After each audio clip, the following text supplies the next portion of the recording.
വെളിപ്പാട് പുസ്തകം 5-ാം അധ്യായത്തിൻ്റെ 1 മുതൽ 6 വരെയുള്ള വേദഭാഗങ്ങൾ നമ്മുടെ ചിന്തയ്ക്ക് ആധാരമാക്കിക്കൊണ്ട് വായിക്കേണ്ടതുണ്ട്. വെളിപ്പാട് 5-ന്റെ 1 മുതൽ 6 വരെ. ഞാൻ സിംഹാസനത്തിൽ ഇരിക്കുന്നവൻ്റെ വലം കൈയിൽ അകത്തും പുറത്തും എഴുത്തുള്ളതായി 7 മുദ്രയിട്ട ഒരു പുസ്തകം കണ്ടു. ആ പുസ്തകം തുറപ്പാനും അതിൻ്റെ മുദ്ര പൊട്ടിപ്പാനും യോഗ്യനാരുള്ളൂ എന്ന് അത്യുച്ചത്തിൽ ഘോഷിക്കുന്ന ശക്തനായൊരു ദൂതനെയും കണ്ടു. പുസ്തകം തുറപ്പാനോ നോക്കുവാനോ സ്വർഗത്തിലും ഭൂമിയിലും ഭൂമിക്ക് കീഴിലും ആർക്കും കഴിഞ്ഞില്ല. പുസ്തകം തുറന്നു വായിപ്പാനെങ്കിലും ഞാൻ നോക്കുവാനെങ്കിലും യോഗ്യനായി ആരെയും കാണായിക കൊണ്ട് ഞാൻ ഏറ്റവും കരഞ്ഞു. അപ്പോൾ മൂപ്പന്മാരിൽ ഒരുത്തൻ, എന്നാൽ കരയേണ്ട, യഹൂദ ഗോത്രത്തിലെ സിംഹവും ദാവീദിൻ്റെ വേരുമായവൻ പുസ്തകവും അതിൻ്റെ 7 മുദ്രയും തുറപ്പാൻ തക്കവണ്ണം ജയം പ്രാപിച്ചിരിക്കുന്നു എന്ന് പറഞ്ഞു. പ്രാർത്ഥിക്കാം. പരിശുദ്ധനെ, ഞങ്ങൾ അങ്ങയുടെ പാദാന്തികം അടുത്തു വരുന്നു. സുദീർഘനാളുകൾ പ്രാർത്ഥിച്ച് ചിന്തിച്ചതുപോലെയുള്ള ഒരു കൂട്ടായ്മയുടെ സമാപന രാത്രിയിലേക്ക് ഞങ്ങൾ വരുന്നു. ഞങ്ങളുടെ യോഗം ഇന്ന് സമാപിക്കുമെങ്കിലും അങ്ങയുടെ പ്രവൃത്തിക്ക് സമാപനമില്ലല്ലോ അപ്പാ. ഒടുക്കമില്ലാത്ത ആ പ്രവൃത്തിയുടെ പന്താവിൽ സാധുക്കൾക്ക് ഒരു രാത്രി നിൽപ്പാൻ കാരുണ്യം കാട്ടിയതുകൊണ്ട് സ്തോത്രം. അവിടുത്തെ നന്മകൾക്കും ഉപകാരങ്ങൾക്കുമൊക്കെ നന്ദി. പ്രാർത്ഥന കേട്ടതുകൊണ്ട് സ്തോത്രം. യേശുവിൻ നാമത്തിൽ തന്നെ ആമേൻ. Praise the Lord. ഹല്ലേലൂയ. വളരെ അനുഗ്രഹീതമായ തിരുവചനത്തിനായി ദൈവത്തിന് മഹത്വം. വിശുദ്ധ ബൈബിളിലെ ഒടുവിലത്തെ ഗ്രന്ഥമാണ് വെളിപ്പാട് പുസ്തകം. ഞാനും നിങ്ങളും പ്രതിസന്ധികളുടെ നടുവിൽ ക്രിസ്തീയ വിശ്വാസം സ്വീകരിച്ച് സമൂഹത്തിൻ്റെ നാനാ തുറകളിലുള്ള പലതരം പോരാട്ടങ്ങൾ ഏറ്റുവാങ്ങി, ഒറ്റപ്പെടലും ത്യാഗവും വേദനയും ഏറ്റുവാങ്ങി വില കൊടുത്തു നിൽക്കുന്ന ഈ വിശ്വാസത്തിന് എന്താണ് പരിസമാപ്തി? അത് സഭയുടെ പ്രത്യാശയാകുന്ന നിത്യതയാണ്. നിത്യത എന്നൊന്നില്ലെങ്കിൽ ഇന്ന് ഞാനും നിങ്ങളും ഇവിടെ കൂടി വന്നിരിക്കുന്നത് വ്യർത്ഥമാണ്. നിത്യത എന്നൊന്നില്ലെങ്കിൽ സുവിശേഷ പ്രസംഗങ്ങൾ ആവശ്യമില്ലാത്തതാണ്. നിത്യത എന്നതിനെ പറ്റി ഒരു കാഴ്ചപ്പാടില്ലെങ്കിൽ ക്രിസ്ത്യാനിത്വത്തിന് തന്നെ പ്രസക്തിയില്ല. ഇതെൻ്റെ വാക്കല്ല, അപ്പോസ്തലൻ്റെ വാക്കാണ്. അപ്പോസ്തലൻ പറയുന്നു, മരിച്ചവർ ഉയർക്കുന്നില്ല എങ്കിൽ ഞങ്ങളുടെ പ്രസംഗം വ്യർത്ഥം.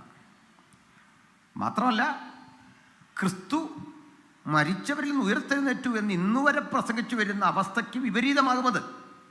ക്രിസ്തു ഉയർത്തെഴുന്നേറ്റിട്ടില്ല എങ്കിൽ ഞങ്ങൾ പറയുന്നതൊക്കെ വ്യർത്ഥം.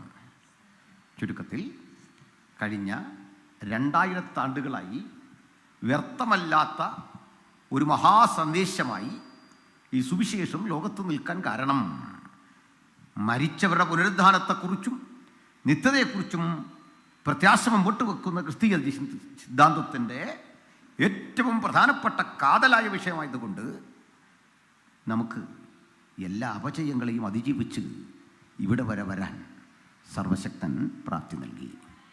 അതുകൊണ്ട് ഈ വായിച്ച തിരുവെഴുത്ത് അല്ലെങ്കിൽ വെളിപ്പാട് പുസ്തകം സഭയുടെ ഭാവി സംബന്ധിച്ച്, നിത്യത സംബന്ധിച്ച് വിശദീകരിക്കുന്ന ഏറ്റവും ആധികാരികമായ ഭാവമാണ്. ആ ഭാഗം വിശദീകരിക്കുമ്പോൾ നല്ല ഏകാഗ്രതയും പ്രാർത്ഥനയും നിങ്ങൾക്കില്ല എങ്കിൽ പറയുന്ന ഒന്നും മനസ്സിലാവില്ല. നിങ്ങൾ പറഞ്ഞിട്ട് പോകും, അകപ്പാടെ വരണ്ട, എന്തൊക്കെയോ കാര്യങ്ങൾ കേട്ടു, ഒന്നും പിടിയിട്ടില്ല. അത് വെളിപ്പാട് വായിച്ചാൽ തന്നെ അങ്ങനെ മനസ്സിലാവില്ല എങ്കിൽ പ്രസംഗിച്ചാൽ ഉള്ള അവസ്ഥ അറിയാമല്ലോ. പക്ഷെ ഒരു കാര്യം ഉറപ്പാണ്, ഏകാഗ്രതയോടെ ശ്രദ്ധിക്കുന്ന ചിലർക്ക് ഈ വചനം തീർച്ചയായും ആത്മീകമായ വലിയ ഉള്ളടക്കങ്ങളെ സ്വാംശീകരിക്കാൻ സർവശക്തൻ കൃപ നൽകും എന്നാണ് എൻ്റെ പ്രതീക്ഷ. സന്തോഷമല്ലേ? ഞാനൊരു കാര്യത്തിൽ ഒരൽപ്പം വ്യത്യസ്തനാണ്. ആരെക്കൊണ്ടും ജീവിതത്തിൽ ഇന്ന് വരെ ഞാൻ കരമുയർത്തി ഹല്ലേലൂയ പറയിപ്പിച്ചിട്ടില്ല. അത് ചെയ്യുന്ന തെറ്റാണെന്നൊന്നുമല്ല.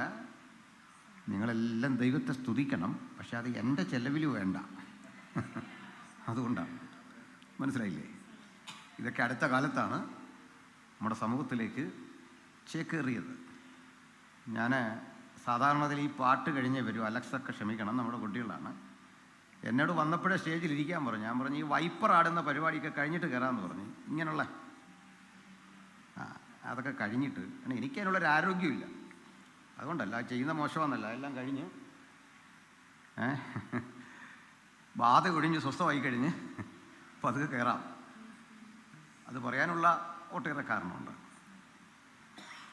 അത് പാട്ടിനോടുള്ള എന്തെങ്കിലും പ്രശ്നമല്ല, പാട്ടുകാരോടുള്ളതല്ല. അവരിപ്പോൾ അവരെ മുമ്പിൽ പറഞ്ഞ കാര്യം ചെയ്യാൻ പറ്റുള്ളൂ. ഇതാണ്. പക്ഷേ ദൈവമെങ്കിൽ ഭരമേൽപ്പിച്ച ഒരു ദൗത്യം വിശ്വാസത്തിനെതിരെ ഉണ്ടാകുന്ന വിഷയങ്ങളെക്കുറിച്ച് കൂടി നടത്തേണ്ട ഖണ്ഡനം സംബന്ധിച്ചുള്ള ഒരവബോധമാണ്. സുവിശേഷത്തിൻ്റെ വ്യാപനത്തിനും ദൈവവചനത്തിനും എതിരെ ഉയരുന്ന ചിന്താധാരകളെ കൂടി പ്രതിരോധിച്ചാണ് വരുന്നത്. അതിൻ്റെ പേരിൽ ഒത്തിരി നഷ്ടങ്ങളും ക്ഷീണങ്ങളും ഒക്കെ ഉണ്ട്. ഇപ്പോൾ സോഷ്യൽ മീഡിയയിൽ നടക്കുന്ന ചർച്ചകളൊക്കെ നിങ്ങൾ കണ്ടു കാണും. ബഹുമാനപ്പെട്ട കർത്താവനദാസൻ പരിണിതപ്രജ്ഞനായ MD തോമസ് അച്ചായൻ ഇവിടെ ഉണ്ട്. ഞാൻ പൊതുവിൽ ഇത്തരം പാട്ടുകളെയൊക്കെ കുറിച്ചുള്ള വിമർശനം നടത്തുന്ന വഴിക്ക് ഒരു പാട്ടിൽ ഒരു അബദ്ധം ചൂണ്ടിക്കാണിച്ചു. എനിക്ക് അബദ്ധം തോന്നിയ കാര്യം അത് അബദ്ധമാകണമെന്നില്ല കേട്ടോ. അലക്സ് അത് വാഴോന്നറിയില്ല. അതിൽ ഹാ മണവറയ്ക്കകത്ത് നീ അണയും സമയത്ത് ശ്രീ മഹാരാജ്ഞിയെ നിന്നെ കാണുവാൻ സ്വർഗകാമിനി ഗണം അമിത കുതുകമോട് ആദരാലരികെ വരും തവ കൈകളിൽ കാന്തൻ പിടിക്കും മോദവാൻ. ബൈബിൾ എത്ര വായിച്ചാലും സ്വർഗത്തിൽ ഇങ്ങനെ കാമിനി ഉള്ളതായിട്ട് നമ്മൾ വായിച്ച ബൈബിളിലില്ല. കാമിനിയുള്ളത് നമ്മുടെ സ്വർഗത്തിലല്ല. ഞാനൊരു സംവാദവേദിയിൽ ഒരു സഹോദരൻ എന്നോട് പറഞ്ഞു, അവർ പറയുന്ന സ്വർഗത്തിൽ പോയാൽ 72 ഹൂറിമാരാണ് ഒരു പുരുഷന് കിട്ടുന്നത്. 72 സുന്ദരിമാരെ ഒരു പുരുഷന് സ്വർഗത്തിൽ കിട്ടും. മദ്യമൊഴുകുന്ന നദികൾ കിട്ടും. പിന്നെ ഒത്തിരി പഴങ്ങളും ഒക്കെ കിട്ടും. അപ്പം ഞാൻ പറഞ്ഞു, എൻ്റെ ആ കോട്ട കൂടി ബ്രദറങ്ങ് എടുത്തു. അപ്പം എനിക്ക് ആ സ്വർഗം പിടിച്ച് തരേണ്ട കാര്യമില്ല, മദ്യത്തിൻ്റെ കോട്ടയും. എൻ്റെ കാരണം 72 സുന്ദരിമാരെ നമുക്ക് കിട്ടിക്കഴിഞ്ഞാൽ നമ്മൾ ഒരു കല്യാണം കഴിച്ചിട്ട് ജീവിച്ചു പോകുന്നൊരവസ്ഥ ഇത് വെച്ചൊക്കെ ചിന്തിച്ചപ്പോൾ. മറ്റൊന്നുകൂടി, ഒരു സുന്ദരിയുടെ വലിപ്പം 90 മീറ്ററാണ്. 90 മീറ്റർ. അപ്പം ഞാൻ പറഞ്ഞു, എനിക്ക് പറയുന്നത് കാണണമെങ്കിൽ ഓട്ടോറിക്ഷ പിടിച്ച് പോകണം. അതൊക്കെ കൊണ്ട് സൗകര്യപ്രദമായ നമ്മുടെ ചെറിയ ജീവിതമായിട്ട് നമ്മളിങ്ങനെ കഴിഞ്ഞു പോകും. അതുകൊണ്ട് അത് കൈവച്ചോളാൻ പറഞ്ഞു. അപ്പോൾ അവിടെ സ്വർഗമുണ്ട്. പിന്നെ അപ്സരകന്യകളെക്കുറിച്ച് നിരവധി പുരാണങ്ങളിലുണ്ട്. പക്ഷെ ബൈബിളിലെ സ്വർഗത്തിൻ്റെ പ്രത്യേകത അവിടെ സ്ത്രീയില്ല, പുരുഷനില്ല. ക്രിസ്തു യേശുവിൽ നമ്മൾ ദൂതതുല്യരാകും. ഹല്ലേലൂയ. അർത്ഥത്തിൽ ഒരു ചെറിയ പിശക് വന്നാണ്. അത് മനുഷ്യനെഴുതുന്നല്ലേ, അപ്പോൾ അതിൽ പിശക് വരാം, അത് കുഴപ്പമില്ല. എക്സാമ്പിൾ, അത് ചില അറിവുള്ള ആളുകൾ ദൂതസഞ്ചയം ഒന്ന് തിരുത്തി. അത് ശരിയാണ്. സ്വർഗത്തിലെ ദൂതസഞ്ചയം സഭയുടെ ആഗമന വേളയിൽ കാത്തിരിക്കുന്നു എന്ന് പറഞ്ഞാൽ അതിലത് ശരിയുണ്ട്. അനവരം കാമിനി എഴുതിയുള്ള പ്രശ്നം എന്താ? സ്വർഗത്തിൽ കുറേ സ്ത്രീകൾ അവിടെ കാത്തിരിപ്പുണ്ട്. അപ്പോൾ അത് പറഞ്ഞു എന്ന ഒറ്റ കാരണത്താൽ ഞാൻ നേരിട്ടത് വലിയൊരു ജലപ്രളയം ഒഴുകുന്ന വിപത്താണ്. കാരണം ഇവിടെ ചില ആളുകൾ ധരിച്ചിട്ടുണ്ട് ഈ സംസ്കൃത പാണ്ഡിത്യമൊക്കെ എന്തോ വലിയൊരു സംഭവമാണ്. നല്ല കാര്യമാണ്, ആരെതിർത്തു? പക്ഷെ ഇതിലും വലിയ പണ്ഡിതരുണ്ടായിരുന്നല്ലോ അകത്ത്. അതിലൊരു സംഭവം കൂടി പറഞ്ഞ വിഷയത്തിലേക്ക് വരാം. ചില ആളുടെ ധാരണ ഈ സംസ്കൃത പണ്ഡിതരൊന്നും പെന്തക്കോസിലില്ലെന്നാണ്. ചിലയിടത്ത് മാത്രമേ ഉള്ളതാണ്. അങ്ങനെയല്ല. നമ്മുടെ പല കവികളും ചെയ്തത് എന്താണെന്ന് വെച്ചാൽ, സ്വന്തമായി കവിത എഴുതുകയല്ല, ഹൈന്ദവരായ സഹോദരങ്ങൾ എഴുതിയ പാട്ട് 1-2 കഷ്ണം എടുത്ത് മാറ്റിയിട്ട് അതിൻ്റെ മീതെ കയ്യാല വെച്ച് പോകാറുണ്ട്. പഴയ കയ്യാലയുടെ മീതിൽ 2-3 പദങ്ങളൊക്കെ സ്വന്തം കയറ്റി വെച്ച് പോകാറുണ്ട്. അതൊക്കെ അടുത്ത കാലത്ത് തെളിവുകൾ വന്നു കഴിഞ്ഞു. എന്നിട്ട് കുറേ ആത്മനിറവിൽ എഴുതിയാന്നൊക്കെയാണ് പറഞ്ഞത്. അത് എന്തോ ആത്മനിറവാന്നറിയില്ല.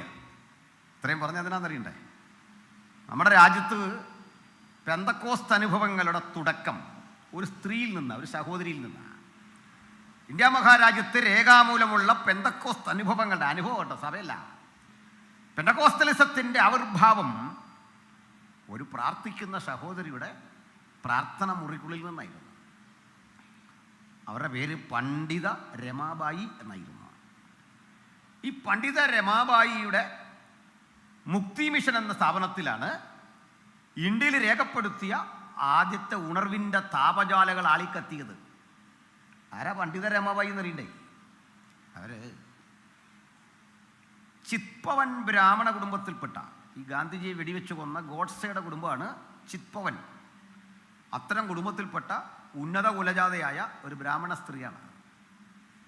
അഗാധമായ സംസ്കൃത പാണ്ഡിത്യം, ഇംഗ്ലീഷിലും ഹിന്ദിയിലും ഒക്കെ ഉള്ള അഗാധ പാണ്ഡിത്യം.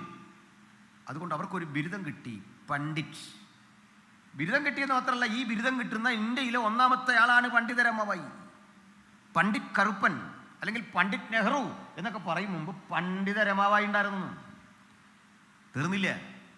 ഒരു മനുഷ്യൻ്റെ സംഭാവനകൾക്ക് രാഷ്ട്രം കൊടുക്കുന്ന അവാർഡുകളിലേ ഇന്ത്യ ഒരു തപാൽ സ്റ്റാമ്പ് ഇറക്കിയാണ് പണ്ഡിത രമാബായി ആദരിച്ചത്. മനസ്സിലാക്കണം. ഈ ചരിത്രമൊന്നും അറിയാതെ പെന്തക്കോസ്ത് സഭകൾക്കുള്ളിൽ അറിവും വിവേകവും ഇല്ലാത്ത പിതാക്കന്മാർ തുടങ്ങിയ നിലയിലാണ് ഇതേക്കുറിച്ച് പറഞ്ഞൊപ്പിച്ച് വെച്ചിരിക്കുന്നത്. അങ്ങനെയല്ല. നമ്മുടെ പൂർവികരെ കുറിച്ച് കൂടി ഇത് പഠിക്കണം. എന്താ അറിയണ്ടേ? ഇന്ത്യയിൽ, കേരളത്തിൽ ഈ പ്രവർത്തനങ്ങൾക്ക് തുടക്കം കുറിച്ച മഹാരഥന്മാരിൽ ഒരാളാണ് ശ്രീ ART അതിശയം എന്ന കർത്തൃദാസൻ. AR തങ്കയ്യ അതിശയം തമിഴ് ബ്രാഹ്മണനായിരുന്നു. സംസ്കൃതത്തിലും ഇംഗ്ലീഷിലും മലയാളത്തിലും ഉജ്ജ്വലമായ പാണ്ഡിത്യം. ബൈബിളിലെ ഉൽപ്പത്തി പുസ്തകത്തിന് ഭാഷ്യം ചമച്ചയാളാണ്. ആദരണനായ ഷാരോൺ ഫെലോഷിപ്പ് ചർച്ചിൻ്റെ പ്രസിഡന്റായ തോമാച്ചായൻ അന്നത്തെ കാലത്തെ ഡോക്ടറേറ്റ് ഉള്ളയാളാണ്, PhD, റിസർച്ച് ചെയ്തെടുത്ത ഇംഗ്ലീഷ് സാഹിത്യത്തിൽ PhD. ഇത്തരം മഹാരഥന്മാരൊക്കെ ഉണ്ട്. ഇനി ബൈബിളിലെ പാണ്ഡിത്യം എടുത്താൽ ആദരണനായ TG ഉമ്മൻ എന്നറിയപ്പെടുന്ന കർത്തൃദാസനുണ്ട്, പാസ്റ്റർ K. എബ്രഹാം ഉണ്ട്. പൂർവികരായ നമ്മുടെ പല പിതാക്കന്മാരും വിശുദ്ധ ബൈബിളെ ആഴത്തിൽ പഠിച്ച് ആ ആഴത്തിൽ നിന്നുകൂടെ സംസാരിക്കാൻ പ്രാപ്തി നേടിയ അനുഗ്രഹിതരായ ദേവദാസന്മാരായിരുന്നു. അതുകൊണ്ട് പാട്ടിനെ കുറിച്ചൊക്കെ ഇത്രയും പറഞ്ഞത്.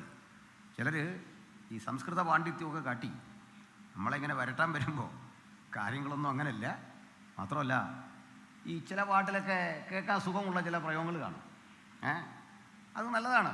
ഈ പാട്ടിൽ ചേകാനുപ്രാസം എന്നൊരു പ്രയോഗമുണ്ട്. അല്ലെങ്കിൽ അതായത് ഈ ലഘു കൂടുതൽ ഉപയോഗിച്ചാൽ, ഗുരുവും ലഘുവും ഉണ്ടല്ലേ? മലയാളമായിരുന്നോ അല്ലേ? ഗുരുവും ലഘുവില്ലേ?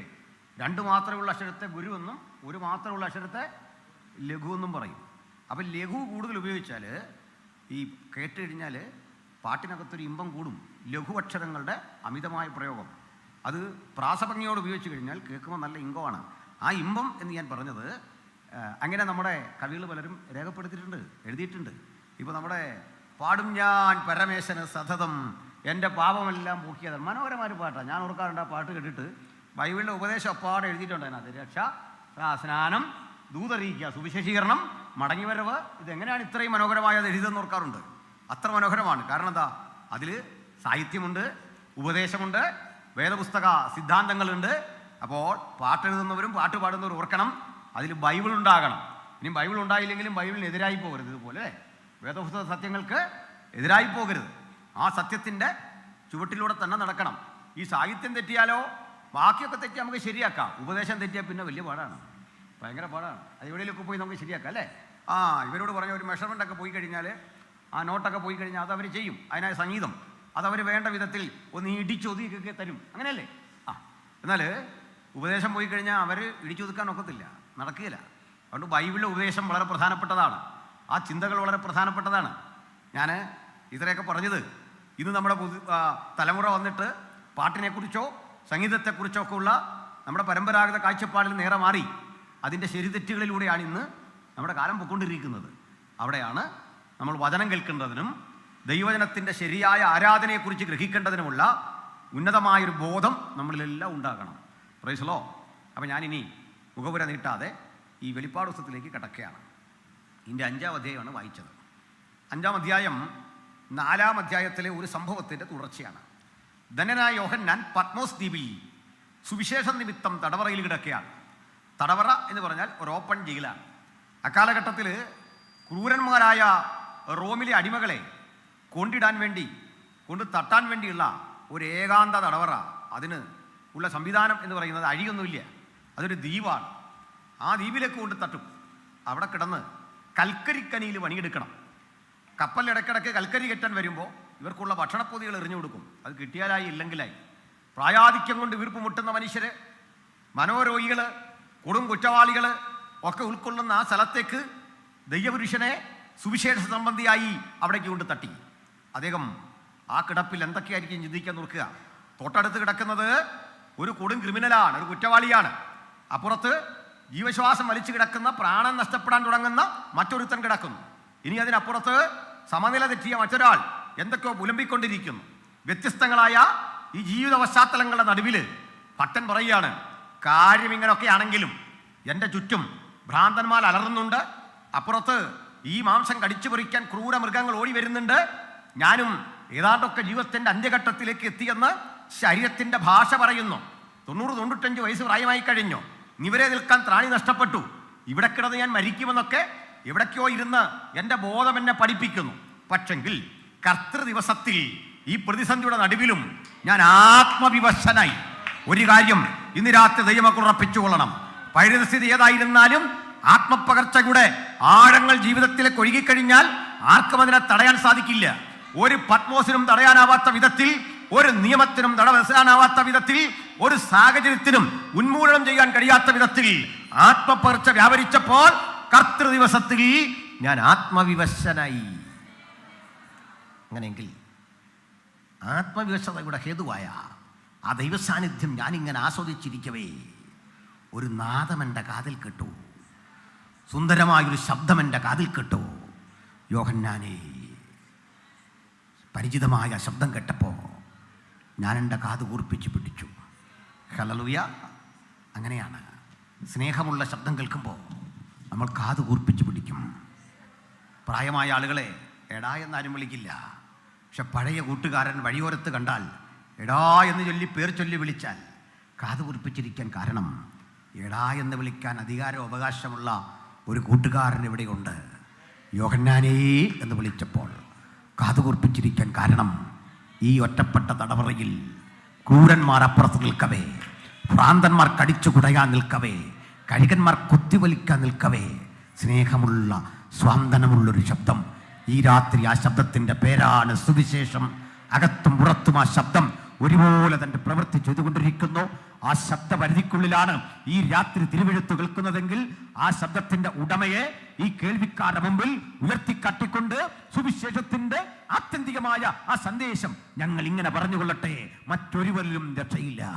നാം രക്ഷിക്കപ്പെടുവാൻ ആകാശത്തിന് കീഴിൽ മനുഷ്യരുടെ ഇടയിൽ നൽകപ്പെട്ട അതുല്യ നാമം നമ്മുടെ കർത്താവായ യേശുക്രിസ്തുവിന്റെ തിരുനാമം. ആ മഹാനാമം നമുക്ക് രോഗശാന്തിയാണ്. ആ നാമം നമുക്ക് വിടുതലാണ്. ആ നാമം ഇരുട്ടിൽ നമുക്ക് മാർഗദർശനമാണ്. ഏത് കുറ്റിരുട്ടിനെയും മാറ്റിമറിക്കുന്ന ആ ഉജ്ജ്വല ദീപം കരുതിയാണ് ഇവിടെ വന്നിരിക്കുന്നതെങ്കിൽ അതിൻ്റെ വെളിച്ചത്തിലേക്ക് അനേകായിരങ്ങൾ കടന്നു വരത്തക്ക വിധം പ്രാർത്ഥന കാര്യക്ഷമമാകാൻ നമുക്ക് ഒരു രാത്രി ഒരിക്കൽ കൂടി സമർപ്പിതരാകാം. ആ ശബ്ദം കേട്ടു. യോഹന്നാനേ, എന്നോട് സംസാരിച്ച നാദം എന്തെന്ന് കാണേണ്ടതിന് ഞാൻ തിരിഞ്ഞു നോക്കി. അതിന് കാരണമുണ്ട്. യോഹന്നാൻ അറിയാം വ്യത്യസ്ത നാദത്തെപ്പറ്റി, വ്യത്യസ്ത കാഹളങ്ങളെപ്പറ്റി. കാഹളം നീട്ടി ഊതുമ്പോൾ യഹൂദ യാത്ര പുറപ്പെടേണ്ടതുണ്ട്. പാളയം. യോഹന്നാനും ഒരു യഹൂദ ഗോത്രക്കാരനാണ്. അദ്ദേഹം വകയിൽ യേശുവിൻ്റെ ഒരു ബന്ധുവാണ്, ഒരു സഹോദരനാണ്, അമ്മയുടെ അനിയത്തിയുടെ മകനാണ്. അങ്ങനെയുള്ള യോഹന്നാൻ ഒരു നാദം കേട്ടു. ആ നാദം എന്താ? ഇസ്രായേൽ യുദ്ധത്തിന് പുറപ്പെടുകയാണോ, അതോ പാളയം യാത്ര പുറപ്പെടുകയാണോ? ഗംഭീര ധ്വനിയായ ആ കാഹളം കേൾക്കുമ്പോൾ കിഴക്കേ പാളയം യാത്ര പുറപ്പെടണമെന്ന നിയമം അനുസരിച്ച് എന്താണ് ഈ ശബ്ദം? ആ ശബ്ദം ഒരു കാര്യം വ്യത്യസ്തമായി പറഞ്ഞു. യോഹന്നാനെ, ഈ നാദത്തിന്റെ ദൗത്യം തീരുന്നില്ല. ഇതൊന്നുമല്ലാത്തൊരു സന്ദേശം ഇവിടെ കയറി വരിക. ദാ ഇവിടെ വാ, ഇവിടെ വാ. ദാഹിക്കുന്ന ഏവരുമേ ഇവിടെ വാ.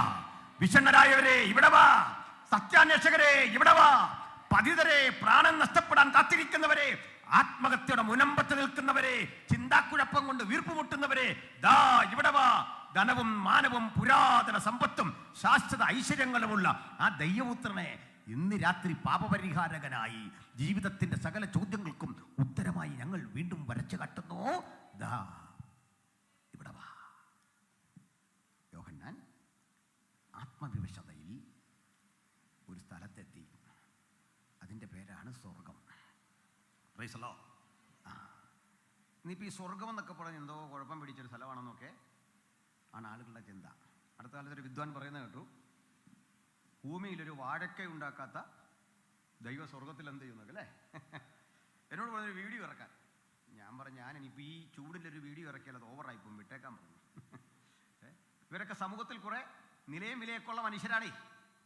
വിവേകമുണ്ടാകണം, അറിവുണ്ടാകണം. നമ്മുടെ ഇവിടെ വരെ വന്ന വഴികളെക്കുറിച്ച് പഠിക്കണം. എങ്ങനെയാണ് ഇത്രയും ലോകത്തെ മനസ്സിലാക്കാൻ കഴിഞ്ഞതെന്നുള്ളതിൻ്റെ പശ്ചാത്തലം പഠിക്കണം. ഈ ഗ്രന്ഥം പഠിക്കണം, ഇതിൻ്റെ ഉള്ളടക്കം പഠിക്കണം, ദൈവത്തിൻ്റെ ഇടപെടലിനെ കുറിച്ച് പഠിക്കണം. ഇതൊന്നും ഗ്രഹിക്കാതെ വായിൽ വരുന്നത് കോതയ്ക്ക് പാട്ടുന്ന മട്ടിൽ തട്ടിവിട്ട് കഴിഞ്ഞാൽ ഉൾക്കൊള്ളാൻ ചിലരൊക്കെ ഉണ്ടായേക്കും. അപ്പോൾ ഈ സ്വർഗത്തെക്കുറിച്ച് നിത്യതയെക്കുറിച്ചൊക്കെ പറയുന്നത് എന്തോ അപകടം പിടിച്ചൊരു കാര്യമായി, കുഴപ്പം പിടിച്ച കാര്യമായിട്ട് പലർക്കും തോന്നുന്നുണ്ട്. പക്ഷെ ദൈവത്തെ വിശ്വസിക്കുന്ന നമുക്ക് സ്വർഗം ഒരു നാച്ചുറലായ പ്ലേസാണ്, ഒരു സ്വാഭാവികമായ സ്ഥലമാണ്. എന്താ കാര്യം? മനുഷ്യരാശിയുടെ ജീവിതത്തിന് ഭൂമി കൊണ്ട് അവസാനിക്കുന്ന, ഇഹലോകം കൊണ്ട് അവസാനിക്കുന്ന താൽക്കാലികതയാണെങ്കിൽ ആ ജീവിതം അർത്ഥശൂന്യമാണ്. നിലനിൽക്കുന്ന ഒരു ആത്മാവുണ്ട് എന്ന് വിശുദ്ധ ബൈബിൾ കൃത്യമായി പഠിപ്പിച്ചു. തെറ്റുപറ്റാത്ത യേശു തൻ്റെ തെറ്റുപറ്റാത്ത നാവ് കൊണ്ട് നമ്മെ പഠിപ്പിച്ച തിരുവെഴുത്താണ് നമ്മൾ ഇന്ന് വായിച്ചതും പഠിക്കുന്നതും. സ്തോത്രം. ഇവിടെ കയറി വരിക. യോഹന്നാൻ ചെന്നു. ഇതിനിടയ്ക്ക് ഈ സ്വർഗം ദർശനത്തിൽ കണ്ട ഒത്തിരി ആളുകൾ, അവകാശപ്പെടുന്ന ഒത്തിരി ആളുകൾ നമ്മുടെ ആൾക്കാരുടെ കൂടെ ഉണ്ട്. ഇതൊന്നും കേൾക്കാൻ പോരും. 10-20 കൊല്ലം മുമ്പ് ഒരു പെൺകുട്ടി ഈ തിരുവല്ല ഭാഗത്ത് സ്വർഗം കണ്ടൊരു പെണ്ണുണ്ടായിരുന്നു. ഒരു പുസ്തകമൊക്കെ എഴുതി. അതിനകത്ത് രസകരമായൊരു കാര്യമുണ്ട്. ഞാൻ സ്വർഗത്തിലെത്തിയപ്പോൾ യേശുപ്പച്ചൻ അവിടെ നിൽക്കുന്നു. ഞാൻ യേശുപ്പച്ചനെ കണ്ടത് ഓടിച്ചെന്നു. യേശുപ്പച്ചൻ എന്നെ വിളിച്ചുകൊണ്ടൊരു പൂന്തോട്ടത്തിൽ കൊണ്ടുപോയി. അവിടെ മനോഹരമായൊരു തടാകം. ആ തടാകത്തിലൂടെ സ്വർണ്ണ നിറമുള്ള മത്സ്യം, സ്വർണ്ണ മത്സ്യം. അപ്പോൾ ഈ തടാക സ്വർണം, നിൽക്കുന്ന ആൾ സ്വർണം, മൊത്തം സ്വർണ്ണമാണ്. അവസാനം മീൻ പിടിച്ചുകൊണ്ട് വന്നു, സ്വർണ്ണ ചീനച്ചട്ടിയിലിട്ട് എനിക്ക് വറുത്ത് തന്നു. അതും മേടിച്ച് വായിച്ച പുള്ളികളുണ്ട്. ഇപ്പോൾ അതിൻ്റെ അനന്തരാവസ്ഥയൊന്നും ഞാനിപ്പോൾ പറയുന്നില്ല. ഞങ്ങൾ അന്നേ പറഞ്ഞു, ഇതൊന്നും വിറ്റഴിക്കാൻ സമ്മതിക്കരുത്. ഈ പുസ്തകത്തോട് നീതി പുലർത്താത്തൊന്നും സ്വീകരിക്കാൻ ദൈവമക്കൾക്ക് ബാധ്യതയില്ല. വിശുദ്ധന്മാർക്കൊരിക്കലായി ഫലമേൽപ്പിച്ച അതിവിശുദ്ധ വിശ്വാസമാണിത്. ഇതിന് നിരക്കാത്തതൊന്നും എവിടെയും ഉണ്ടാകാൻ പാടില്ല. ഈ പുസ്തകത്തിന് സ്വീകരിക്കാൻ കഴിയാത്തതിനെ സ്വീകരിക്കത്തക്ക വിധം വിശാലമല്ല പ്രാർത്ഥിക്കുന്ന ദൈവങ്ങളുടെ ഹൃദയം. ഈ പുസ്തകത്തിൽ ഇല്ലാത്തതും ഇവിടെ നിന്ന് വരാത്തതൊന്നും ദൈവികമായിരിക്കുന്നില്ല. അത്രയും മാത്രമേ ഞാൻ അതേക്കുറിച്ച് പറയുന്നുള്ളൂ. സ്തോത്രം. അപ്പോൾ നമ്മൾ കണ്ടു, ഈ കർത്താവ് ഇവിടെ കയറി വരാൻ പറഞ്ഞപ്പോൾ ഒരു പരിശുദ്ധ സ്വർഗത്തെ കാണിച്ചു കൊടുക്കുക. ഈ സ്വർഗത്തെക്കുറിച്ച് പറയാൻ രസാവഹമായ ഒത്തിരി കാര്യമുണ്ട്. ഒന്നാമത്തെ കാര്യം, ഞാൻ നോക്കിയപ്പോൾ ഒരു സിംഹാസനം വച്ചിരിക്കുന്നത് കണ്ടു. സിംഹാസനത്തിൽ ഇരിക്കുന്നവൻ കാഴ്ചയ്ക്ക് സൂര്യകാന്തത്തോടും പത്മരാഗത്തോടും സദൃശ്യൻ. സിംഹാസനത്തിൻ്റെ ചുറ്റിലും 24 സിംഹാസനം, അതിൽ 24 മൂപ്പന്മാർ. അവർക്ക് സ്വർണ്ണ കിരീടങ്ങൾ ഉണ്ടായിരുന്നു. സിംഹാസനത്തിൻ്റെ മുമ്പിൽ നിന്ന് പളുങ്കിനൊത്തൊരു കണ്ണാടിക്കടൽ പുറപ്പെട്ടു. സിംഹാസനത്തിൻ്റെ ചുറ്റിലും അതിനു മുമ്പിലും 4 ജീവികൾ നിരന്തരം ദൈവമഹത്വം പ്രകീർത്തിച്ചു കൊണ്ടിരുന്നു. ഈ 4 ജീവികളുടെ പ്രത്യേകത, ഒന്നാം ജീവി സിംഹത്തിന് സദൃശ്യവും, രണ്ടാം ജീവി കാളയ്ക്ക് സദൃശ്യം, മൂന്നാം ജീവി മനുഷ്യന് സദൃശ്യം, നാലാം ജീവി പറക്കുന്ന കഴുകന് സദൃശ്യം. ഈ ജീവികൾ 6 ചിറകുണ്ടായിരുന്നു. 6 ചിറകുള്ള ഈ ജീവികൾ 2 ചിറക് കൊണ്ട് മുഖം മൂടുകയും 2 കൊണ്ട് പറക്കുകയും 2 കൊണ്ട് പാദം മൂടുകയും ചെയ്തുകൊണ്ട് ഒരുത്തനോട് ഒരുത്തൻ. ആ പ്രയോഗം ശ്രദ്ധിക്കണം. ആളുകൾ ചിലരെങ്കിലും തെറ്റിദ്ധരിച്ചിട്ടുണ്ട് ഇത് ആരാധനയാണെന്നോ. ഇങ്ങനെയാണ് ഇവർ ആരാധിക്കുന്നതല്ല. ഇത് ആരാധനയായി തീരാറുണ്ട്. പക്ഷെ സംഭവം ഒരു പേഴ്സണൽ കോൺവെർസേഷനാണ്, ഒരു പരസ്പര സംഭാഷണമാണ്. എന്താ അവിടെ ഇരിക്കുന്നത്? ഒരുത്തനോട് ഒരുത്തൻ. മനസ്സിലായില്ലേ? അവർ പരസ്പരം ഒരു കാഴ്ച കാണുകയാണ്. എന്താ കാഴ്ച? ഇനി വേറെ എസെക്കിയേലിലേക്ക് എന്നാൽ മറ്റൊരു കാഴ്ച കാണാം. ഈ 4 ജീവജാലങ്ങൾ ദൈവസിംഹാസനത്തിന് മുമ്പിൽ നിന്നിട്ട് ദൈവത്തെ നോക്കാൻ ത്രാണിയില്ലാതെ ആ തേജസ്സും മഹിമയുമാർന്ന ആ പ്രതാപത്തെ നോക്കിയിട്ട് ഒരുത്തൻ ബഹുമാനം കൊണ്ട് പറയുക, പരിശുദ്ധൻ പരിശുദ്ധൻ പരിശുദ്ധൻ. 3 ആവർത്തി കഴിയുമ്പോഴേക്ക് അടുത്തൊരു ഒക്ടേവിലേക്ക് കാര്യം പോവാ. എന്താ കാര്യം അറിയണ്ടേ? പരിശുദ്ധൻ, കദോഷ് എന്നാണ് ഹീബ്രു വാക്ക്. ഹാ കദോഷ് കദോഷ് കദോഷ്. ഇങ്ങനെ 3 തവണ പറഞ്ഞു കഴിയുമ്പോൾ സംഭവിക്കുന്നത് 3 ആളുകളെ അവിടെ കാണാം. ദൈവപിതാവിനെ, ദൈവപുത്രനെ, ദൈവപരിശുദ്ധാത്മാവിനെ. ആ സ്റ്റാൻസ വീണ്ടും വീണ്ടും ഇങ്ങനെ ആവർത്തിച്ച് പാടുമ്പോൾ ഒരുപറ്റം ദൂതഗണങ്ങൾ നോക്കുന്നത് ഈ ദൈവസിംഹാസനത്തിലേക്കാണെങ്കിൽ വേറെ ഒരു പറ്റം ദൂതഗണങ്ങളുണ്ട്. അവരുടെ ശ്രദ്ധ എവിടെയാണെന്ന് അറിയണ്ടേ? ഈ പ്രപഞ്ചത്തിലേക്കാണ്. അവർ കാഴ്ച കണ്ടു, മനോഹരമായ ഭൂമി. ആ ഭൂമി ഇങ്ങനെ കറങ്ങുമ്പോൾ ഭൂമിക്ക് വിപരീത ദശയിൽ ചന്ദ്രൻ ഭൂമിയെ വലം വയ്ക്കുന്നു, 2 ആളും ഒരുമിച്ച് സൂര്യനെ വലം വയ്ക്കുന്നു. ഇങ്ങനെ ഈ പ്രപഞ്ചം മുഴുവൻ കൂട്ടിയിടിക്കാതെ കൃത്യമായൊരു സംവിധാനത്തിൽ ഈ പ്രപഞ്ചത്തെ മുഴുവൻ ചലനാത്മകമാക്കുന്ന ഒരു ദൈവത്തെ കണ്ടിട്ട് പ്രപഞ്ചത്തിലേക്ക് നോക്കി ആ ദൂതഗണങ്ങൾ പാടുകയാണ്, മുഴുലോകവും നിന്റെ മഹത്വം കൊണ്ട് നിറഞ്ഞിരിക്കുന്നു. ഒരു വട്ടം ദൂതഗണങ്ങൾ പറയും, നീ പരിശുദ്ധൻ പരിശുദ്ധൻ പരിശുദ്ധൻ. വാക്യപ്രതിവാക്യം പോലെ അടുത്ത കൂട്ടർ പറയും, മുഴുലോകവും അവിടുത്തെ മഹത്വം കൊണ്ട് നിറഞ്ഞിരിക്കുന്നു, മഹത്വം കൊണ്ട് നിറഞ്ഞിരിക്കുന്നു. അപ്പോൾ അത് ഓട്ടോമാറ്റിക്കായി ആരാധനയായി മാറും. ഇനി അടുത്തതായി കാണാൻ പറ്റുന്നത്, അങ്ങനെ ആരാധന നടക്കുന്ന വേളയിൽ അല്ലെങ്കിൽ ദൈവത്തിന് മഹത്വം കൊടുക്കുന്ന വേളയിൽ ഈ മൂപ്പന്മാര് ആരാധനയ്ക്ക് തയ്യാറെടുക്കുകയാണ്. ആനും പറയും, കർത്താവേ നീ സകലതും സൃഷ്ടിച്ചു, നിന്റെ ഇഷ്ടം ഹേതുവായി സകലതും ഉണ്ടായി, സ്തോത്രവും ബലവും മാനവും മഹത്വവും ഒക്കെ സ്വീകരിപ്പാൻ നീ യോഗ്യൻ. ഇത് പറയുമ്പോഴേക്കും മൂപ്പന്മാർ സിംഹാസനങ്ങളിൽ എഴുന്നേറ്റ് തങ്ങളുടെ കിരീടങ്ങളെ താഴെയിടും. ഇതാണ് അവിടെ കണ്ടത്. അങ്ങനെ ഇരിക്കെ മറ്റൊരു കാഴ്ച യോഹന്നാൻ കണ്ടു. സിംഹാസനത്തിൽ ഒരുവൻ ഇരിക്കുന്നു. ഇരിക്കുന്നവന്റെ പക്കൽ അകത്തും പുറത്തും 7 മുദ്രകളോട് കൂടിയ ഒരു ഗ്രന്ഥം. ഈ ഗ്രന്ഥച്ചുരുൾ കയ്യിൽ വെച്ച് ആ ഇരിക്കുന്നവനെ നോക്കി ദൂതന്മാരുടെ മൂപ്പന്മാരുടെ നടുവിൽ നിന്നൊരു ശബ്ദം. ആ ശബ്ദം ഇങ്ങനെയാണ്, ഈ ഗ്രന്ഥവും അതിൻ്റെ മുദ്രയും ഭേദിപ്പാൻ യോഗ്യൻ ആരുള്ളൂ? ചോദ്യം. ആരെങ്കിലും യോഗ്യതയുള്ളവരുണ്ടോ എന്ന് കാണാൻ യോഹന്നാൻ കാതുകൂർപ്പിച്ച് കണ്ണു തുറന്ന് പിടിച്ചപ്പോൾ നിരാശയായിരുന്നു ഫലം. ആ നിരാശ കരച്ചിലിന് വഴിമാറി. ഞാൻ നോക്കുമ്പോൾ സ്വർഗത്തിലും ഭൂമിയിലും എവിടെയും ഈ പുസ്തകവും അതിൻ്റെ മുദ്രയും ഭേദിക്കാൻ യോഗ്യനായി ഒരുവനെയും കണ്ടില്ല. ഞാൻ ഏറ്റവും കരഞ്ഞു. മൂപ്പന്മാരിൽ ഒരുത്തനടുത്ത് വന്ന് എന്നോട്, കരയണ്ട, യഹൂദാ ഗോത്രത്തിലെ സിംഹവും ദാവീദിൻ്റെ വേരുമായവൻ പുസ്തകവും അതിൻ്റെ മുദ്രയും ഭേദിപ്പാൻ ജയം പ്രാപിച്ചിരിക്കുന്നു. 3ാമതായി ഒന്നുകൂടി കാണുന്നു. ഞാൻ നോക്കിക്കൊണ്ടിരിക്കെ ഒരു കുഞ്ഞാട് അറുക്കപ്പെട്ടതുപോലെ നിൽക്കുന്നത് കണ്ടു. 3 വ്യത്യസ്ത പ്രയോഗങ്ങൾ, 2 തമ്മിൽ നേരിയ സാമ്യമുണ്ട്. മൂപ്പന്മാരിൽ ഒരുത്തൻ യോഹന്നാനെ ആശ്വസിപ്പിച്ചിട്ട് പറയുന്നത്, കരയണ്ട. എന്നിട്ട് ഈ ഗ്രന്ഥം ഭേദിക്കാൻ യോഗ്യതയുള്ളവൻ്റെ അപരാഭിധാനം, ആ ആഡ്ജക്റ്റീവ് ഒന്ന് പറഞ്ഞു കൊടുക്കുക. എന്തൊക്കെയാണ്? യഹൂദഗോത്രത്തിലെ സിംഹം, ദാവീദിൻ്റെ വേര്. ഇത് ഗൗരവമുള്ള 2 പ്രയോഗങ്ങളാണ്. ആ 2 പ്രയോഗങ്ങൾ ഒന്ന് പരിശോധിച്ച് പോകാം. 12 ഗോത്രങ്ങൾ ഇസ്രായേൽ മക്കൾക്കുണ്ട്.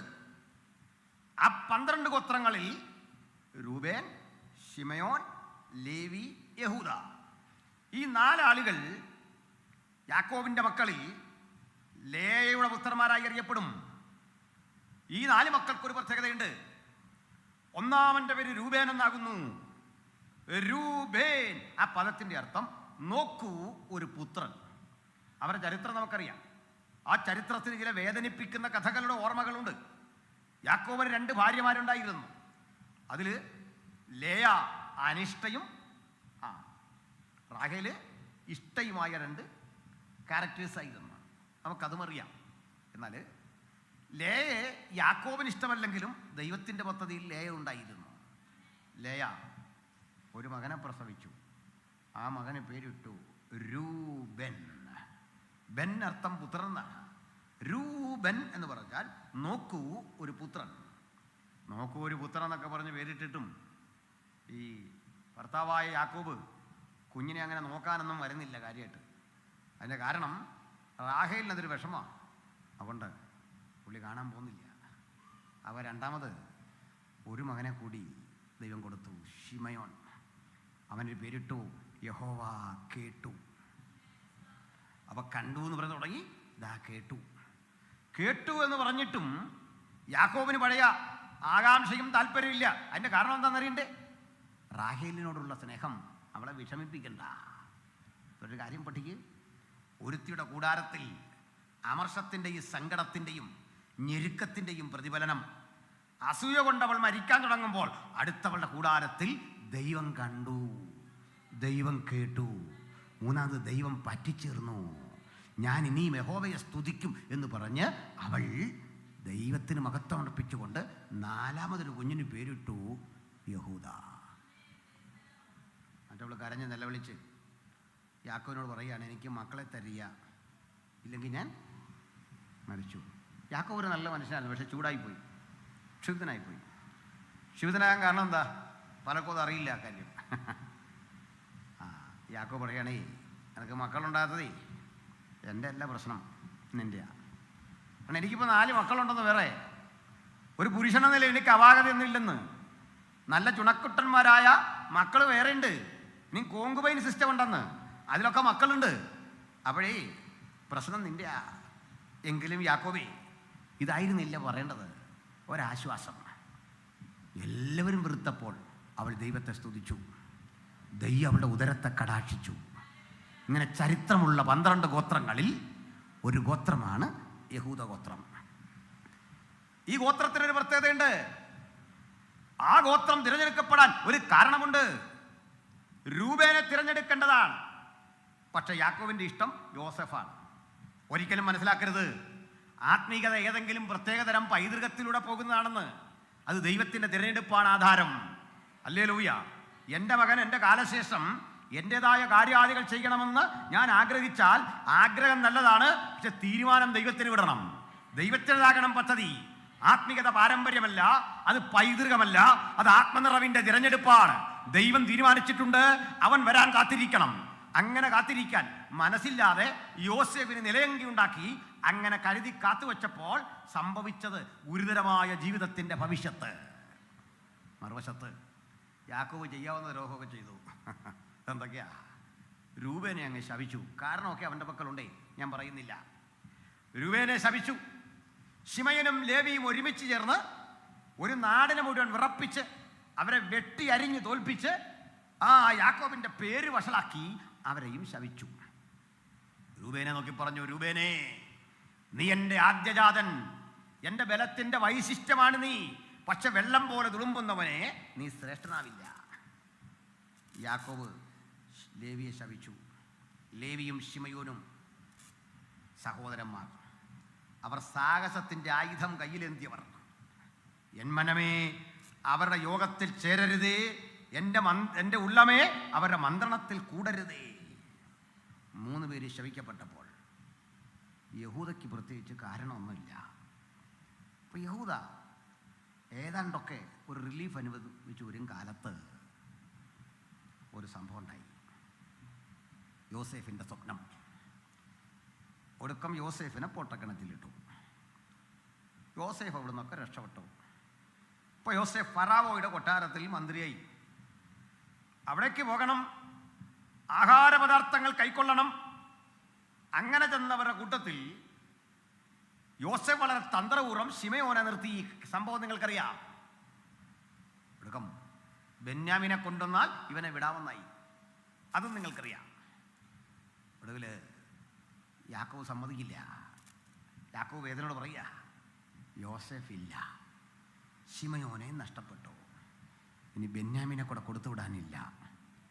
ആ പിതൃസഹജമായ ഹൃദയത്തിൻ്റെ വേദന അങ്ങനെ നിൽക്കവേ യാക്കോബ് വീണ്ടും മക്കളെ വിളിച്ചിട്ട് പറഞ്ഞു, ആഹാരമില്ല, നിങ്ങൾ പോകണം, ഈജിപ്തിലേക്ക് പോകണം, സാധനങ്ങൾ കൊണ്ടുവരണം. ഇവിടെ അങ്ങോട്ടും ഇങ്ങോട്ടും നോക്കി നിൽക്കാൻ പലരും തയ്യാറെടുക്കുമ്പോൾ ഒറ്റയാളും മുമ്പോട്ട് വരുന്നില്ല. എല്ലാവരെയും അമ്പരപ്പിച്ചുകൊണ്ട് ഒരുവൻ മാത്രം മുമ്പോട്ട് വന്നു. അതാ യഹൂദ. യഹൂദ അപ്പൻ്റെ അരിയിലേക്ക് വെറുതെയല്ല വന്നത്. താൻ ജന്മം കൊടുത്ത 2 മക്കളെ പിടിച്ചങ്ങ് കൊടുത്തിട്ട് പറഞ്ഞപ്പാ, ഈ പണയം അങ്ങോട്ട് എടുക്കുക, അപ്പന് ഞങ്ങളെ വിശ്വാസമില്ല, അപ്പൻ്റെ കുഴപ്പമില്ലപ്പാ, ഞങ്ങൾ ചെയ്തു പോയ ഹീനകൃത്യങ്ങൾക്കകത്ത് അപ്പനെ ഒരുപാട് വിഷമിപ്പിച്ചപ്പോൾ അവിശ്വാസം വന്നിട്ടുണ്ടേ, അറിയാം, പക്ഷെ ഇതങ്ങോട്ട് പിടിക്കുക. അപ്പാ, ഞാൻ വാക്ക് പാലിക്കുന്നില്ലെങ്കിലേ, ഞാൻ നീ പറഞ്ഞ പോലെ ചെയ്യുന്നില്ലെങ്കിലേ എൻ്റെ മക്കൾ നിങ്ങൾക്ക് അടിമകളാ, ഇതാ പിടിക്ക്. അങ്ങോട്ട് കൊടുത്തിട്ടേ, പ്രാണൻ പകരം അങ്ങോട്ട് കൊടുത്തിട്ടേ, തൻ്റെ ജീവിതത്തിൻ്റെ ത്യാഗം കൊണ്ട് നിവരെ നിൽക്കാൻ സന്നദ്ധത കാട്ടിയപ്പോൾ തമ്പുരാന് മനസ്സിലാക്കി, ഇതുണ്ട് ഇവനെ രാജാവാക്കാൻ കൊള്ളാം കേട്ടോ, ഇവനാ കൊള്ളാവുന്ന. കാരണം രാജാവ് ചെയ്യുന്നതേ നികുതി പിരിച്ച് സുഖിമാനായി ഭക്ഷണം കഴിച്ച് ജീവിക്കുകയല്ല, മനുഷ്യന്റെ പ്രതിസന്ധികൾക്കകത്തെ പ്രാണനം കൊടുത്ത് ഇടപഴകാൻ ഒരു താല്പര്യമുള്ളപ്പോൾ നിന്റെ മേലാണ് ദൈവത്തിന്റെ കൃപ. നീയാണ് ലീഡർ, നീയാണ് കഴിവുള്ളവൻ. സമയം വരെ കാത്തിരുന്നു കൊള്ളണം. ഒരു ദിവസം നിനക്കായി കരുതി വെച്ചിട്ടുണ്ട്. ആ ദിവസം വരെ കാത്തിരിക്കുമ്പോൾ ഒന്ന് മനസ്സിലാക്കിക്കൊള്ളുക, നിന്റെ ദിവസത്തിന്റെ വഴി തടയാൻ ആർക്കും സാധിക്കില്ല. എന്നിട്ട് യാക്കോബ് പ്രവചിച്ചു, യഹൂദ ഒരു ബാലസിംഹം, പക്ഷെ ഇപ്പോൾ അവൻ സിംഹി പോലെ പതുങ്ങിക്കിടക്കും. അവൻ ചവിട്ടിപ്പിടിച്ചിരിക്കുന്ന ചെങ്കോലിലാണ്. അവകാശമുള്ളവൻ ഒരു ദിവസം വരും. അവൻ വരുവോളം ചെങ്കോൽ അവന്റെ കാൽക്കീഴിൽ നിന്ന്, രാജദണ്ഡ് അവന്റെ പക്കൽ നിന്ന് നീങ്ങിപ്പോകയില്ല. അങ്ങനെ ഒരു ദിവസം അവൻ വരും വരും എന്ന് പ്രവചിച്ചുകൊണ്ട് യാക്കോബ് അന്ത്യവിശ്രമത്തിനായി കടന്നുപോയി. ഫറവോന്റെ അടുത്ത് ചെന്നു, നാട്ടിൽ ചെന്നു. യോസേഫ് പറഞ്ഞ രക്ഷയില്ല. ബെന്യാമിനെ കാണിച്ചു. ഇതാ ഒടുക്കം കാര്യമെല്ലാം പറഞ്ഞപ്പോൾ യോസേഫിനോട് യഹൂദ പറയാ, യജമാനനെ, അങ്ങയുടെ ദാസനായ എൻ്റെ അപ്പൻ വീട്ടിലുണ്ട്. ഈ ബാലനെ തരില്ല. ബാലൻ്റെ ഹൃദയം അപ്പൻ്റെ ഹൃദയത്തോട് പറ്റിയിരിക്കുന്നു. യജമാനനെ, ഞങ്ങൾ കൊണ്ടുവരാതിരുന്നാലേ അപ്പൻ്റെ പ്രാണൻ നശിക്കും. വാർദ്ധക്യത്തിൽ അപ്പൻ മരിക്കുന്നതേ, നമ്പരപ്പെട്ട് മരിക്കുന്ന കാണാൻ ത്രാണിയില്ല യജമാനനെ. പകരം അടിയനെ ഇവിടെ അടിമയാക്കി എടുക്കാം. അടിയൻ നിന്നുള്ള ഇങ്ങനെ ഇടിവിൽ നിൽക്കാൻ കഴിയുന്നവന് മാത്രമേ ഉയരത്തിലെ രാജാധികാരത്തിൻ്റെ സുഖം അനുഭവിക്കാൻ കഴിയൂ. ഓടി രക്ഷപ്പെടുന്നവന് പറ്റിയ പണിയല്ലിത്. പ്രാണൻ കൊടുത്ത് വിലയ്ക്ക് വാങ്ങാൻ കഴിയുന്നവന് മാത്രമേ ഈ മഹത്തരമായ ശുശ്രൂഷയുടെ ആഴങ്ങൾ തിരിച്ചറിയാനായിട്ട് പറ്റൂ. ഞാൻ റെഡി. ഇതാ യഹൂദ ഗോത്രത്തിൻ്റെ ഗുണം. മനസ്സിലായോ? ആ ഗോത്രത്തിൽ നിന്ന് നമ്മുടെ കർത്താവ് ജനിക്കുന്നത്. അതുകൊണ്ട് പുസ്തകം തുറക്കാൻ യോഗ്യനാരുള്ളൂ എന്ന ചോദ്യത്തിനൊരു തെളിവ് കൊടുക്കുക. യഹൂദ ഗോത്രത്തിലെ സിംഹം, ഇത് പതുങ്ങിക്കിടന്ന സിംഹമാണ്. പലർക്കും അറിയില്ല ഈ പതുങ്ങിക്കിടക്കുന്ന സിംഹത്തെ. ശാന്തഗംഭീരനായി സിംഹം പതുങ്ങിക്കിടക്കുമ്പോൾ ഉപദ്രവിക്കാൻ ചെന്നാൽ അതിൻ്റെ ദേഹത്ത് തൊട്ടാൽ അനങ്ങാതെ കിടക്കുന്നു. കാരണം അവകാശമുള്ളവൻ വരും വരെ ഞാൻ കാത്തു സൂക്ഷിക്കേണ്ട ചെങ്കോൽ ദാ എൻ്റെ പക്കല. ഒരുവൻ ഇതുവഴി വരുമ്പോൾ തീർച്ചയായും എൻ്റെ പക്കലേക്ക് ഈ അധികാരം ഓടി വരും. അധികം പേർക്ക് അത് പിടികിട്ടിയില്ല. അതിന് കാരണമുണ്ട്. യേശു എന്ന യഹൂദ ഗോത്രക്കാരൻ പെരുവഴിയിലൂടെ കടന്നു പോകുമ്പോഴൊക്കെ ആളുകൾ പറഞ്ഞ് പരിഹസിക്കും. ഓരോന്ന് പറഞ്ഞ് പരിഹസിക്കാറുണ്ട്. അത് ചിലർ വിളിക്കുക ശാസ്ത്രമറിയാത്തവൻ, തച്ചൻ്റെ മകൻ, അറിവ് കെട്ടവൻ, ഇങ്ങനെ പറഞ്ഞ് ആക്ഷേപിക്കുമ്പോൾ 2 കണ്ണിനും കാഴ്ചയില്ലാത്തൊരു പാവം മനുഷ്യൻ വഴിയോരത്തിരിപ്പുണ്ട്. അവൻ വിളിക്കുക, ദാവീദ് പുത്ര, ദാവീദ് പുത്ര. പ്രവചനം മുഴുവൻ സഫലമായത് അവൻ്റെ ജീവിതത്തിലാണ്. ആയിരക്കണക്കിന് പ്രവചനങ്ങളുടെ ആ ശബ്ദധാരകൾ ഒഴുകി വരുമ്പോൾ ഏറ്റെടുക്കാൻ കണ്ണു തുറന്ന് പലർക്കും കഴിയാതിരുന്നപ്പോൾ കണ്ണുകൾ നഷ്ടപ്പെട്ടവൻ പറയാ, ദാവീദ് പുത്ര, ദാവീദ് പുത്ര. പ്രമാണം വായിക്കാൻ ത്രാണിയില്ലാത്തവൻ, ഇരുളും വെളിച്ചവും തിരിച്ചറിയാത്തവൻ, നിറമെന്തെന്നറിയാത്തവൻ, വൃക്ഷമെന്തെന്നറിയാത്തവൻ, കേട്ടുകേൾവിയുടെ അടിസ്ഥാനത്തിൽ മാത്രം കാര്യം ഗ്രഹിച്ചവന് മനസ്സിലായി, ഇതാ ഈ മണ്ടരികൾ ഞെരുക്കിക്കൊണ്ട്, ഈ ചുറ്റുപാടുകളെ മുഴുവൻ ആവേശം കൊള്ളിച്ചുകൊണ്ട് ഞാനിരിക്കുന്ന ഇടത്തെ മണ്ടരികൾക്കും രോമാഞ്ചം വരുത്തിക്കൊണ്ട് ദാ ഇതുവഴി ഒരുത്തൻ കടന്നു വരുന്നു. ആ മുഖത്തേക്ക് നോക്കാൻ കഴിയില്ല എനിക്ക്, പക്ഷെ ഒന്ന് ഞാൻ വിളിക്കും, ദാവീദ് പുത്ര, ദാവീദ് പുത്ര, ദാവീദ് പുത്ര. ഈ വിളി ഒരു വിപ്ലവമായിരുന്നു. എന്താ കാര്യം എന്നറിയണ്ടേ? നാട്ടുകാരൊക്കെ അന്ന് യേശുവിൻ്റെ കൂടെ കൂടുന്നവനെ ഒറ്റപ്പെടുത്തി കല്ലെറിയുന്ന കാലം, ആക്ഷേപിച്ച് ഒറ്റപ്പെടുത്തുന്ന കാലം, അപഹസിച്ച് പുറത്താക്കുന്ന കാലം, പള്ളിഭ്രഷ്ടരാക്കുന്ന കാലം, കൂടുന്നവരൊക്കെ പ്രമാണിമാരൊക്കെ ഒന്നടങ്കം യേശുവിനെ തച്ചൻ്റെ മകനെന്ന് വിളിക്കുന്ന കാലം, ആക്ഷേപിക്കുന്ന കാലം. ജനാവലികൾ ഇങ്ങനെ ആക്ഷേപിക്കുമ്പോൾ ഒറ്റക്കുരുത്തൻ പറയാ, ദാവീദ് പുത്ര, ദാവീദ് പുത്ര, ദാവീദ് പുത്ര. ആ വേറിട്ട ശബ്ദത്തിന്റെ പേരാണ് ആരാധന. അതിൽ പര ഒന്നുമല്ല ആരാധന. നമുക്ക് വേറിട്ട് വിളിക്കാം, നീ മാത്രം എന്റെ രക്ഷകൻ, നീ മാത്രം എന്റെ വീണ്ടെടുപ്പുകാരൻ, നീ മാത്രം എനിക്കായി ചോര ചൊരിഞ്ഞവൻ, രക്ഷ അങ്ങയുടെ ദാനം, അങ്ങയുടെ ദാനം, അങ്ങയുടെ ദാനം. അടുത്ത കാലത്ത് വിചിത്രവും വേദനാജനകവുമായ ഒരു കാഴ്ച കണ്ടു. വടക്കേണ്ടിയിൽ ഒരു ഗ്രാമത്തിലൂടെ ഞങ്ങൾക്കൊക്കെ ഏറെ പരിചിതനായ ഒരു സുവിശേഷകനെ ഇടിച്ചു പദം വരുത്തി, അടിച്ച് ക്ഷതം വരുത്തി ആ മനുഷ്യനെ കൊണ്ട് അവരുടെ ഒരു ഇഷ്ടദേവന്റെ ശബ്ദം വിളിക്കാൻ നിർബന്ധിക്കുന്നു. അപ്പോൾ ഇത് കണ്ട് വേദനയും സഹതാപമൊക്കെ തോന്നിയെങ്കിലും എനിക്കൊരു മറുപടി തോന്നി. എടാ, ഇദ്ദേഹത്തെ ആത്മാർത്ഥമായി വിളിക്കാൻ ആരെയും കിട്ടാത്തതുകൊണ്ടാണോ തല്ലു കൊടുത്ത് വിളിപ്പിക്കുന്നത്? ഹൃദയത്തിൽ നിന്ന് വിളിക്കണ്ടേ? ഹൃദയത്തിൽ നിന്ന് അദ്ദേഹത്തെ വിളിക്കാൻ കഴിയാതെ നീ തല്ലു കൊടുത്ത് വിളിപ്പിക്കണം. ഇത്ര ദാരിദ്ര്യമായിപ്പോയോ? അവിടെയാണ് ദൈവജനത്തിൻ്റെ സ്തുതിയുടെയും സ്തോത്രത്തിൻ്റെയും ശക്തി. Hallelujah, hallelujah. ഇതിനാ ഞാൻ പറഞ്ഞ നിർബന്ധിച്ച് കല്ലലിയ പറയിപ്പിക്കേണ്ടെന്നേ. ഹൃദയാന്തർഭാഗത്ത് പറയണം, തമ്പുരാനെ മരണം വരെ, മരണം വരെ, മരണം വരെ അങ്ങയെക്കുറിച്ച്, അങ്ങയെക്കുറിച്ച്, മരണശേഷവും നിന്നെക്കുറിച്ച്, അവസാന ശ്വാസത്തിലും നിന്നെക്കുറിച്ച്.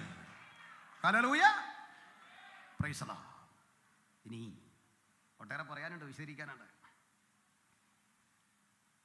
ഈ യഹൂദാ ഗോത്രത്തിലെ സിംഹത്തിനടുത്ത് ഒത്തിരി ചരിത്രം ഉണ്ടായില്ല. ഒന്നാ പറഞ്ഞേ, ദാവീദിൻ്റെ വേര് എന്നടുത്തത്. അത് രണ്ടും കണക്റ്റഡാ, ഒരുപോലെ ഇരിക്കുന്ന കാര്യമാണ്. കാരണം ദാവീദ് ഒരു രാജകുലമാണ്. ആ വേരിലാണ് ക്രിസ്തു ജനിക്കുന്നത്. അത് തന്നെ സഹനസന്നദ്ധതയുടെ ഒക്കെ ഒരു ചരിത്രമാണ്. അതിലും സ്ത്രീകൾക്ക് പ്രാധാന്യമുള്ളൊരു ഒരു കുടുംബമാണ്. യേശുവിൻ്റെ വംശാവലിയിൽ 4 സ്ത്രീകളുടെ പേരുണ്ടേ. ആ സ്ത്രീകളൊന്നും സമൂഹത്തിൽ എല്ലാവരും ആദരിക്കപ്പെട്ടവരല്ലേ.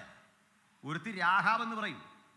പക്ഷെ അവൾ ഒരു കർത്തവ്യത്തിലൂടെ ഈ വംശാവലിക്കകത്ത് കയറിപ്പറ്റി. ഇനി ഒരാളുടെ പേര് രൂത്ത് എന്നാണ്. അവൾ തിരഞ്ഞെടുപ്പ് നിമിത്തം ഈ വംശാവലിക്കകത്ത് കടന്നുകൂടി. ഇനി താമാർ എന്നാണ് ഒരാളുടെ പേര്. ആ താമാർ അവളുടെ ബുദ്ധിവൈഭവം കണ്ട് അതിനുള്ളിലേക്ക് പ്രവേശിച്ചു. ഇനി ഇതൊന്നുമില്ല, അതിനകത്ത് കയറിയ ഒരാളുണ്ട്, അത് മറിയാണ്, വിശുദ്ധ മറിയം. അതിൻ്റെ കാരണം പറയും, കൃപ ലഭിച്ചവളേ നിനക്ക് വന്ദനം. ഹല്ലേലൂയ. കൃപയാൽ അവളകത്ത് വന്ന ഞാനും നിങ്ങളും കൃപയാലാണ് ഇതിനകത്ത് വന്നിരിക്കുന്നത്. കൃപ വേറെ ഒന്നും അല്ലതേ. എങ്കിലും ഈ കൃപ എന്നത് അപകടം പിടിച്ചൊരു പദമെന്ന് പലർക്കും അറിയില്ല. ഇത് കേട്ടാൽ നിങ്ങൾ പറയും, ഇനി മുതൽ കൃപ വേണ്ടാന്ന് പറയും. പാഷമാരൊക്കെ പറയില്ലേ, കൃപ വ്യാപരിക്കട്ടെ, കൃപ വ്യാപരിക്കട്ടെ എന്നൊക്കെ പറയുമ്പോൾ കൃപയുടെ അർത്ഥം പറഞ്ഞാൽ പിന്നെ ആരും ചോദിക്കുകയില്ല. അർത്ഥം അറിയണം. അറിഞ്ഞിട്ട് എനിക്ക് വേണം. നിങ്ങൾ ആരെങ്കിലും അത് പ്രാർത്ഥിക്കുമെങ്കിൽ അതിന് കാരണമുണ്ട്. ഒരു പെൺകുട്ടിയുടെ അരികിൽ ദൂതൻ വരിക. ദൂതൻ 10-20 വയസ്സിൽ താഴെ പ്രായമുള്ളൊരു പെൺകുട്ടിയുടെ അടുത്ത് നിന്നിട്ട് പറഞ്ഞു, കൃപ ലഭിച്ചവളെ വന്ദനം. സാധാരണ യഹൂദന്മാർ ഈ സ്ത്രീകളോട് പരസ്യ സ്ഥലത്ത് വെച്ചൊന്നും മിണ്ടാറില്ല. അമ്മയാകട്ടെ സഹോദരിയാകട്ടെ ഇവരോട് മിണ്ടാറില്ല. അതാ പരീക്ഷന്മാരുടെ തെറ്റായൊരു ബോധമാണ്. ഇങ്ങനെ കരം കൂപ്പി പറഞ്ഞപ്പോൾ ആ പെൺകൊച്ചും മെഴുകിയായിട്ട് പറഞ്ഞു വന്ദനം. എന്നിട്ട് ചോദിച്ചു, ഇത് എന്നെ ഇങ്ങനെ വന്ദനം ചെയ്യുമ്പോൾ എന്താ ഉദ്ദേശ്യം? കർത്താവ് നിൻ്റെ കൂടെ, നീ ഗർഭം ധരിച്ചൊരു മകനെ പ്രസവിക്കും. മറിയ പ്രതിഫലിച്ചു, ഞാനേ ഒരു പുരുഷ സംസർഗമില്ലാത്തൊരു സ്ത്രീയാ, അതെങ്ങനെ പറ്റും? ദൂതൻ പറഞ്ഞു, നീ പഠിച്ചു വച്ച ജീവശാസ്ത്രത്തിൻ്റെ തത്വങ്ങളെല്ലാം നിൻ്റെ ജീവിതത്തിൽ അട്ടിമറിക്കപ്പെട്ട് ഒരു മിറക്കിൾ സംഭവിക്കുമെന്ന്, ഒരത്ഭുതം സംഭവിക്കും. ഹല്ലേലൂയ. അവളെന്ത് പറഞ്ഞു? അങ്ങ് പറഞ്ഞ പോലെ എനിക്ക് ഭവിക്കട്ടെ. ഈ പെങ്കൊച്ച് ഇത് ആദ്യം പങ്കിട്ടത് ആരോടായിരിക്കും? വീട്ടിൽ ചെന്ന അമ്മയുടെ അടുത്താ? ആദ്യം പറയുക. അനിയത്തിയുണ്ടേ, യോഹന്നാൻ്റെ അമ്മ അനിയത്തി കേട്ടോ. വീട്ടിൽ ചെന്ന് അമ്മയുടെ അടുത്ത് പറഞ്ഞൊരു വിഷയമുണ്ട്. എന്താ? ഞാൻ ദൂതനെ കണ്ടു. അമ്മയ്ക്ക് അതൊക്കെ സന്തോഷമായി. ഇത് കഴിഞ്ഞ് ദൂതനൊരു ആലോചന പറഞ്ഞു. പറ, ലോട്ടറി അടിക്കുന്നതാണോ, വീട് കെട്ടി പൊക്കുമെന്നാണോ, UK പോകുന്നതാണോ, പെട്ടെന്ന് പറ. ചെല്ലിങ്ങനെ കാത്തിരിക്കുക, ഇങ്ങനെ കേൾക്കാൻ. ഫോണും തുറന്ന് വെച്ചിട്ടിരിക്കുക. ആലോചന പറഞ്ഞ് ഇരിക്കുകയാണ്. എന്നിട്ട് അടുത്ത കാലത്ത് ഒരു അമ്മച്ചി പറഞ്ഞൊരു വിഷയത്തിന് വേണ്ടി പ്രാർത്ഥിക്കണം. എന്താണെന്ന് ചോദിച്ചു. അത് ഞങ്ങളുടെ വീടിന് ചുറ്റും ഒരു പോക്കുവരവുണ്ട്, അതൊന്ന് ശരിയാക്കി തരണമെന്ന്. ഞാൻ പറഞ്ഞു, വല്ല വില്ലേജ് ഓഫീസറേയും കണ്ടാൽ പോരെ, അവിടെ പോയാൽ മതിയോ? ഞാൻ പറഞ്ഞു, ഈ കാര്യത്തിൽ നമ്മളെക്കാൾ പുള്ളി കൃത്യമായിട്ട് ചെയ്യും. ചെറിയൊരു പൈസയൊക്കെ ആവും. ഇടുക്കിയിലേക്കാണെങ്കിൽ കൂടുതലാണ് കേട്ടോ, വേറെ കാര്യം അല്ലേ. ഇടുക്കിയിലൊക്കെ ഇതൊന്നും ചെയ്യണേ വേറൊരു നോട്ടിന് അത് പൊതിഞ്ഞ് വെച്ച് വേറൊരു നോട്ട് കൊടുക്കണമെങ്കിൽ പറ്റുള്ളൂ. ഞാൻ കേട്ടേക്കുന്നത് പോട്ടെ. അപ്പോൾ ഏതായാലും ഇങ്ങനെയൊക്കെ പ്രാർത്ഥിക്കാൻ പറയുന്നവരുണ്ട്. വളരെ വിചിത്രമായൊരു പ്രാർത്ഥന ഞാൻ അടുത്ത ദിവസം കിട്ടും. രസകരമായൊരു വിടുതലിൻ്റെ ചരിത്രം. ഒരാളെ ദൈവം നടത്തിയ വിധം പറയാണ്. അത് ഇടുക്കിയിലാണ് കേട്ടോ. ഇടുക്കി നടന്ന സംഭവം. ഇവിടെ എങ്ങാണ്ട് ഒരു സബ് കളക്ടർ 100 ഏക്കർ സ്ഥലം എങ്ങനെയോ സംഘടിപ്പിച്ചു. 100 ഏക്കറാ. എന്നിട്ട് സ്വന്തം പേരിൽ എഴുതാൻ കഴിയാതെ ആരുടെയൊക്കെയോ പേരിൽ എഴുതി. ബിനാമി എന്നതിന് പറയുന്നത്. പ്രാർത്ഥിച്ച് വിടുതൽ കിട്ടി. ബിനാമി തിരിച്ചെഴുതുന്നില്ല, റിട്ടയർ ആയി കഴിഞ്ഞപ്പോൾ. അപ്പോൾ ബിനാമി എന്ന് പറഞ്ഞാൽ എനിക്ക് സ്വത്ത് ഒത്തിരി എൻ്റെ പേരിൽ വെക്കാൻ കഴിയാത്തതുകൊണ്ട് വേറെ ആരുടെയൊക്കെ പേരിൽ ഇടുക. കാരണം നേരായ വഴിക്ക് ആർക്കാണ് 100 ഏക്കർ സ്ഥലം കിട്ടുമോ? അപ്പോൾ ഇതൊരാൾ പ്രാർത്ഥിച്ചപ്പോൾ ബിനാമി തിരിച്ചെഴുതി കൊടുത്തെന്ന് സാക്ഷി പറയുക. കണ്ടായിരുന്നു, യൂട്യൂബിലൊക്കെ കിടപ്പുണ്ട്. സർക്കാർ കണ്ട നിൻ്റെ ബിനാമി അല്ലാതെ സുനാമി ആകും. എന്താ കാര്യം എന്നറിയണ്ടേ? ഇവിടെ 1 സെൻറ്റ് ഭൂമി ഇല്ലാതെ മനുഷ്യൻ കഷ്ടപ്പെടുമ്പോൾ 100 ഏക്കർ ഭൂമി നിനക്ക് പതിച്ചു തന്നെന്ന് പറഞ്ഞാൽ ദൈവം എന്തൊരു സാധനമാണ്. നീ സേവിക്കുന്ന ആരെയാ? ഇത് പങ്കിടലിൻ്റെ അല്ലേ സുവിശേഷം? നിനക്കൊരു സന്തോഷമല്ല. അങ്ങനെ ബിനാമി സ്വത്തും കള്ളപ്പണവും വെളുപ്പിക്കുന്ന പണം വെളുപ്പിക്കുന്ന ഏർപ്പാടല്ല ദൈവത്തിന്. ഇത് വേറെയാ, കളി വേറെയാ. വെറുതെ കളിക്കാതെ ദൈവത്തിൻ്റെ അടുത്ത് ഇത് വിട്ടുകൊടുത്ത് വിടുതൽ പ്രാപിക്കേണ്ട വഴിയാണ്. അയാൾക്ക് മാനസാന്തരം ഉണ്ടല്ലേ, ഇത് വിട്ടുകൊടുക്കുക ചെയ്യേണ്ട സർക്കാരിന് തിരിച്ച്. 100 ഏക്കർ ഇത് എന്തിനാ? 100 ഏക്കർ നിനക്ക് 6 അടി മണ്ണ് പോരെ, എന്തിനാണ് ഈ 100 ഏക്കർ? ആയ കാലത്ത് ശരിക്ക് അനധികൃതമായി സമ്പാദിച്ചിട്ട് അത് കൈ കിട്ടാൻ വേണ്ടി ഉപവാസം എടുക്കുക. ഇതിനും ദൂത് പറയുന്ന കുറേ മഹാരഥന്മാർ നമ്മുടെ നാട്ടിലുണ്ട്. സൂക്ഷിക്കണം. കർത്താവ് വിളിച്ചു പറഞ്ഞിട്ടുണ്ട് ഇത്തരം കാര്യങ്ങൾ. സ്തോത്രം. ഈ ദൂത് പറഞ്ഞവനൊക്കെ ഇനി അനുഭവിക്കാൻ പോകുന്നുള്ളൂ. കാരണം എന്താ? ഇതൊക്കെ പിടിക്കും. ഇങ്ങനെയാണ് ആളുകൾ ദൈവജനത്തെ അപഹസിക്കുന്നത്, ലോകം അപഹസിക്കുന്നത്. പരിശുദ്ധാത്മാവിൽ നിന്നുള്ള നമ്മുടെ കൂടെ നിൽക്കുന്ന ആളല്ല, അനീതിയുടെ കൂടെ നമുക്ക് ഒപ്പം നിൽക്കുന്ന ആളല്ല. നമ്മുടെ ദൈവം ദഹിപ്പിക്കുന്ന അഗ്നിയല്ലോ. ആ ദൈവത്തിന് നിലപാടുകളുണ്ട്. ആ ദൈവത്തിന് തന്നെ ജനം എങ്ങനെ ആയിരിക്കണം എന്നതിനെ ചൊല്ലി കാഴ്ചപ്പാടുകളുണ്ട്. ആമേൻ, സ്തോത്രം. എന്തിനാണ് ഇത്രയൊക്കെ പറഞ്ഞെന്നറിയണ്ടേ? ഇവിടെ ഇതാ മറിയോട് ദൂതറിയിച്ചു, കൃപ ലഭിച്ചവളെ നിനക്ക് വന്ദനം. അപ്പൊ കൃപ ലഭിച്ചു. അമ്മയുടെ അരിയിൽ പറഞ്ഞു, അമ്മ അതേ ദൂതൻ പറഞ്ഞത് എനിക്ക് കൃപ കിട്ടിയിട്ട് ഞാൻ ഒരു കുഞ്ഞിനെ ഗർഭം ധരിച്ച് പ്രസവിക്കും. അമ്മ നടുങ്ങിപ്പോയി. അമ്മ പറഞ്ഞു, നീ ഇന്ന് പറഞ്ഞതിരിക്കട്ടെ, ഒരു മനുഷ്യനോട് പറയരുത്, മിണ്ടാതിരി. അപ്പോൾ മിണ്ടാതെ അങ്ങനെ ഇരിക്കുമ്പോൾ ഒരമ്മയല്ലേ, തൻ്റെ കുട്ടിക്ക് വരുന്ന മാറ്റങ്ങൾ അമ്മയ്ക്ക് അറിയാം. അവളുടെ ശരീരഘടനയ്ക്ക് മാറ്റം വരും. അവളുടെ ഉദരമൊക്കെ വീർത്തു വരുന്നു. ഒരു മാതാവായി തീരാനുള്ള പ്രവണത കാട്ടി വരുന്നപ്പോൾ അമ്മയ്ക്ക് വീണ്ടും സങ്കടം. സത്യം പറ, നിനക്കെന്ത് പറ്റി? അവൾ പറഞ്ഞു, ഞാൻ ഒരു കുട്ടിയെ എൻ്റെ ഉള്ളത്തിൽ കൊണ്ടുനടക്കുക. നീ എന്തായി പറയുന്നേ? ഗത്യന്തരമില്ല. അവസാനം അപ്പൻ്റെ അടുത്ത് പറഞ്ഞു, ഇങ്ങനൊരു വിഷയമുണ്ട്. അപ്പനാകപ്പാടെ പരിഭ്രാന്തനായി. എന്ത് ചെയ്യും? അവളെവിടെ വിളി, ആങ്ങളെ ഉണ്ട് അറിയണ്ട, വിളിച്ചിട്ടേ മോളെ കണ്ടപ്പോൾ അപ്പന് അങ്ങനൊന്നും തുറന്ന് ചോദിക്കാൻ വയ്യ. കുഞ്ഞിഞ്ഞ് വന്നേ, പപ്പാടെ അടുത്ത് പറ, എന്താ പറ്റിയേ, പരിഹാരം ഉണ്ടാക്കാൻ പറ. ആൾ പറഞ്ഞേ, ഞാൻ ആയിരിക്കുന്നത് കൃപയാലാണ്, പരിശുദ്ധാത്മാവിനാൽ. അപ്പനപ്പോഴും പറഞ്ഞു, നീ എന്താ പറയുക? സത്യത്തിൽ ദൈവത്തിന് ഈ മറിയയുടെ അമ്മയ്ക്കും അപ്പനും ഓരോ ആലോചന കൊടുത്താൽ മതിയായിരുന്നു. ഇത്രയും കിടന്ന് പോകേണ്ട കാര്യമൊന്നുമില്ലായിരുന്നു അല്ലേ? പക്ഷെ അതാ കൃപയുടെ വില അറിയണോ? ദൈവത്തിൻ്റെ ആലോചന പ്രാപിക്കുന്നവനൊക്കെ ചില ഘട്ടത്തിൽ ഒറ്റപ്പെട്ടു പോകും. വീട്ടിൽ ഒറ്റപ്പെട്ടു പോകും, സമൂഹത്തിൽ ഒറ്റപ്പെട്ടു പോകും. അനുജത്തി ഒറ്റപ്പെടുത്തി, എല്ലാവരും ഒറ്റപ്പെടുത്തി. ആ വീട്ടിൽ അന്യയെപ്പോലെ ഇങ്ങനെ കഴിയുമ്പോൾ വീട്ടുകാർ പറഞ്ഞു കൊടുക്കുക, കുഞ്ഞെ നിന്നെ വിവാഹ നിശ്ചയം ചെയ്തിരിക്കുക അറിയോ, നിന്നെ കാത്തൊരു ചെറുപ്പക്കാരനിരിക്കുക അറിയോ. പണ്ട് ഇവളോട് കൂടി നടന്ന നാട്ടുകാരൊക്കെ പറയാൻ തുടങ്ങി, അവൾ ചീത്തയാ, കുഞ്ഞുങ്ങളൊന്നും കൂടല്ലേ. അപ്പൊ കൂട്ടുകാർ പിണങ്ങി, വീടും സമൂഹവും ഒറ്റ എതിരായി, എല്ലാവരും എതിരായി. അവസാനം യോസേഫ് ഗൂഢമായി ഉപേക്ഷിക്കാൻ പദ്ധതിയിട്ടു. ഇങ്ങനെ എഴുതിയിരിക്കുന്നേ. അവൾക്ക് ലോകാപവാദം വരുത്തണ്ട, അതായത് ഒരു മാന്യന അല്ലേ, അവൾ എന്തെങ്കിലും ആയിക്കോട്ടെ പോട്ടെ. നമ്മളാണ് അതെല്ലാം ഫേസ്ബുക്കിൽ എടുത്തിടും, എനിക്ക് പറ്റിയ ചതിവ്. മനസ്സിലായില്ലേ? യോസേഫ് വെറുതെ പോട്ടെ, പറ്റിയത് പറ്റി പോട്ടെ. എന്നാലേ യോസേഫ് ഗൂഢമായി ഉപേക്ഷിക്കാൻ പദ്ധതി ഇട്ടു. മറിയയ്ക്കൊരു വിഷയമില്ല. എല്ലാവരും ഒറ്റപ്പെടുത്തുമ്പോഴും മറിയ ഒറ്റയ്ക്ക് ആസ്വദിക്കുന്ന ഒരാത്മസുഖമുണ്ട്. ഏകരായി വീട് വിട്ടിറങ്ങി യേശുവിനെ അനുഗമിച്ചതിൻ്റെ പേരിൽ കല്ലേറ് കിട്ടിയവർ, ഭക്ഷണം കിട്ടാതെ പോയവർ, വീതം വിറ്റപ്പോൾ കിട്ടാതെ പോയവർ, അപ്പനും അമ്മയും ഉപേക്ഷിച്ചവര്, അവരും അനുഭവിക്കുന്ന ഒരാത്മസുഖമുണ്ട്. പകരം കൊടുക്കാനാവാത്തൊരാത്മസുഖം.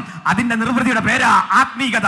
ആ ആത്മശക്തിയിലാ ഞാനും നിങ്ങൾ ഇവിടെ ആയിരിക്കുന്നത്. അതുകൊണ്ട് ഒറ്റപ്പെടുമ്പോൾ പേടിക്കരുത്, നമ്മൾ ഒറ്റക്കല്ല. മഹാദൈവത്തിൻ്റെ കൃപയാണിത്. കൃപയാലാണ് നമ്മൾ ആയിരിക്കുന്നത്. അതുകൊണ്ടേ കൃപ വിലപിടിപ്പുള്ളൊരു പദമാണ്. ആ വില അറിയണോ? അവിടെ പറയാം. പണ്ട് ദൂതൻ വന്നപ്പോൾ മറിയ പറയുകയാണ്, അത് ചേട്ടാ എനിക്ക് ഇതിലൊന്നും താല്പര്യമില്ല, ഇങ്ങനെ കൃപയാൽ എനിക്കൊരു കുഞ്ഞുണ്ടാകുന്നതിലൊന്നും താല്പര്യമില്ല, ഞാൻ വല്ല കല്യാണമൊക്കെ കഴിച്ച് മര്യാദയ്ക്ക് ജീവിച്ചോളാം, എന്നെ ഇത്രയും വലിയ കാര്യം ഏൽപ്പിക്കരുത്. ദൂതൻ കാല് പിടിക്കുമോ? നമ്മളെ തോന്നില്ല കാല് പിടിക്കുന്നില്ലെന്ന്. ദൂതൻ പറഞ്ഞു, എന്നോട് പറഞ്ഞു, ഞാൻ പറഞ്ഞു നിനക്ക് വേണ്ട വേണ്ട, കാരണം ഞാനൊരു ദൂതനാ, പോവാ, പണി തീർന്നു. പോസ്റ്റ്മാൻ നമ്മളെ നിർബന്ധിച്ച് ചെയ്യിപ്പിക്കുകയല്ല, വേണ്ടെങ്കിൽ അയാൾ തിരിച്ചയക്കും. അത്രേ ഉള്ളൂ പോസ്റ്റ്മാൻ. മനസ്സിലായില്ലേ? അത് വേണ്ട വേണ്ട. എന്നാൽ ഇതേ മനുഷ്യൻ, ഇതേ ദൂതൻ യോസേഫിൻ്റെ അടുത്ത് വന്നു.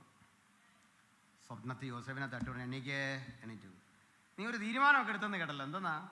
മറിയ ഉപേക്ഷിക്കുമെന്ന്. അതേ പ്രശ്നമാണ്. ലോകാപവാദം അവൾക്കും വേണ്ട, എനിക്കും വേണ്ട, അതങ്ങനെ നൈസായിട്ട് പോട്ടെ. ദൂതൻ പറഞ്ഞു, നോ, നിനക്കങ്ങനെ പോകാൻ പറ്റില്ല, നിന്നെ വിടത്തില്ല. നിന്നെ പിടിച്ചിവിടെ നിർത്തിയെങ്കിലേ മറിയയ്ക്ക് ഞാൻ കൊടുത്ത വാഗ്ദത്തം ശരിയാവൂ. രണ്ട് കാരണമാ. ഒന്ന്, കൃപയുടെ വില അവൾ തിരിച്ചറിയും നീ ചെല്ലുമ്പോൾ. രണ്ടാമത്തെ കാര്യം, നീ നിന്ന് തരുന്നില്ല എങ്കിലേ യേശു ദാവീദ് പുത്രനാവില്ല. യേശു ദാവീദ് പുത്രനാകണമെങ്കിൽ വംശാവലിപ്പട്ടികയുടെ കണക്കിൽ നീ വേണം. ഇതാ ഇവിടെ നീ വരെ നിൽക്കാൻ വളർച്ചച്ഛനായി, യഹൂദ ഗോത്രക്കാരനായി അപമതിപ്പുണ്ടാക്കുമെന്ന് ലോകം പറഞ്ഞ ഈ വിഷയത്തിന്റെ ഉത്തരവാദിത്വം ഏറ്റെടുത്തിട്ട് ഇതാ ഞാനിവിടെ ഉണ്ട്, അവൾക്ക് വലങ്കരം കൊടുക്കാൻ, അവളെ രക്ഷിക്കാൻ. പണ്ടേ യോസേഫിന്റെ അരികിൽ കുരുങ്ങിപ്പോയ ശിമയോനെയും ബെന്യാമീനെയും രക്ഷിക്കാൻ നിന്റെ പൂർവികരെടുത്ത ഒരു റിസ്ക് ഇല്ലേ, ഒരു ഉത്തരവാദിത്വമില്ലേ? ചങ്കുറപ്പോടെ അതങ്ങോട്ട് കാട്ടിക്കൊടുക്ക്. നീ ഇന്ന് എനിക്ക് വേണ്ടി ഇങ്ങനെ റിസ്ക് എടുത്താൽ കാലമെത്ര കഴിഞ്ഞാലും ലോകം നിന്റെ കമ്മ്യൂണിറ്റിയെ വാഴ്ത്തിക്കൊണ്ടിരിക്കും, നിന്റെ സമൂഹത്തെ ആദരിച്ചു കൊണ്ടിരിക്കും.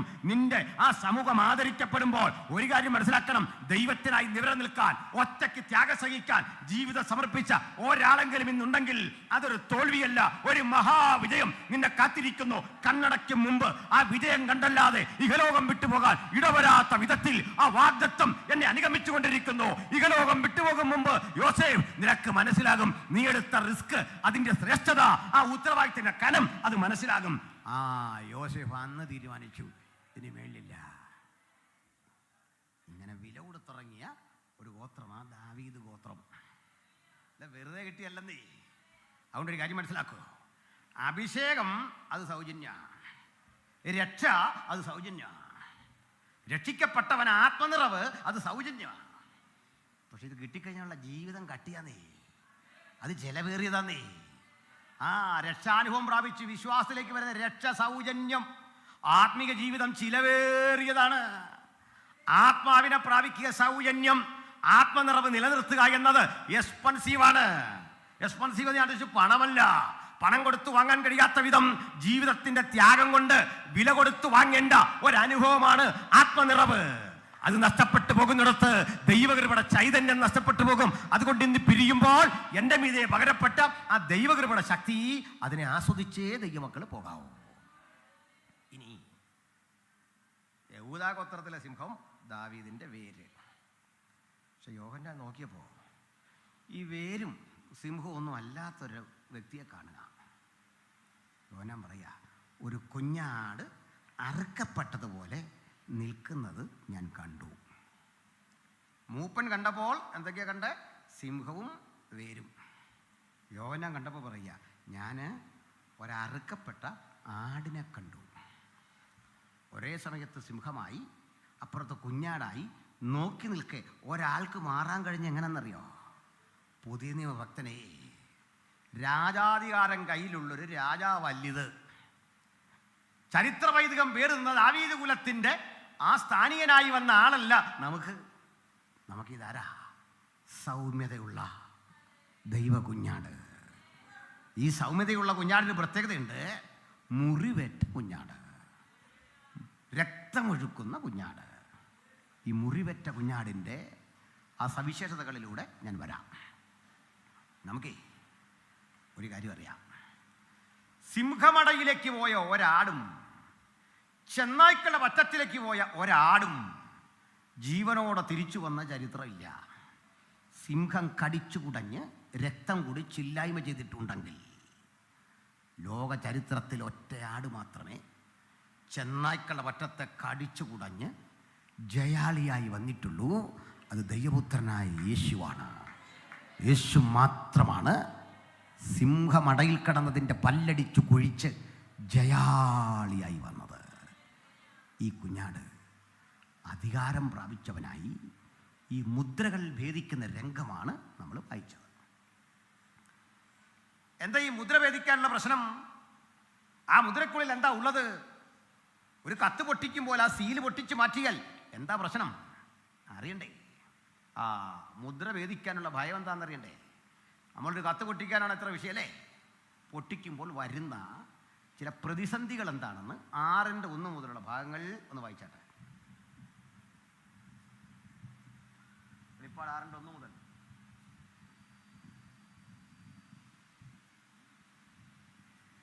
തീരുമാനമായില്ലേ? കുഞ്ഞാട് മുദ്രകളിൽ ഒന്ന് പൊട്ടിച്ചപ്പോൾ നീ വരിക എന്ന് 4 ജീവികളിൽ ഒന്ന് ഇടിമുഴക്കം പോലെ പറയുന്നത് ഞാൻ കേട്ടു. 4 ജീവികൾ ഏതൊക്കെയാ? 4 ജീവി: സിംഹമുഖം, കാളമുഖം, മനുഷ്യമുഖം, കഴുകുമുഖമുള്ള 4 ജീവികളിൽ ഒന്ന്. കുഞ്ഞാട് മുദ്രകളിൽ ഒന്ന് പൊട്ടിച്ചപ്പോൾ ഇടിമുഴക്കം പോലെ 1-ാം ജീവി പറഞ്ഞു, വരിക. 1-ാം ജീവി എന്ന് എഴുതിയിട്ടില്ല. 1-ാം ജീവി അത് ഞാൻ പറയാൻ കാരണം ബാക്കി 2-ാം ജീവി 3-ാം ജീവി എന്ന് പറയുന്നുണ്ടാണ്. ജീവികളിൽ 1-ാമത്തത് പറഞ്ഞു, വരിക. അത് വെറുതെ പറയല്ല, ഇടിമുഴക്കം പോലെ പറഞ്ഞെന്ന്. വാ, ഗൗരവമുള്ളൊരു വിഷയമായതുകൊണ്ട് വരിക എന്ന് ഇടിമുഴക്കം പോലെ പറഞ്ഞത്. വായിക്കാം. അപ്പോൾ ഞാൻ ഒരു വെള്ളക്കുതിരയെ കണ്ടു. അതിന്മേൽ ഇരിക്കുന്നവന്റെ കയ്യിൽ ഒരു വില്ലുണ്ട്. അവന് ഒരു കിരീടവും ലഭിച്ചു. അവൻ ജയിക്കുന്നവനായും ജയിപ്പാനായും പുറപ്പെട്ടു. വായിക്കാം. അവൻ 2-ാം മുദ്ര പൊട്ടിച്ചപ്പോൾ വരിക എന്ന് 2-ാം ജീവി പറയുന്നത് ഞാൻ കേട്ടു. അപ്പോൾ ചുവന്നതായ മറ്റൊരു കുതിര പുറപ്പെട്ടു. അതിന്റെ പുറത്ത് ഇരിക്കുന്നവന് മനുഷ്യർ അന്യോന്യം കൊല്ലുവാൻ തക്കവണ്ണം ഭൂമിയിൽ നിന്ന് സമാധാനം എടുത്തു കളയേണ്ടതിന് അധികാരം ലഭിച്ചു.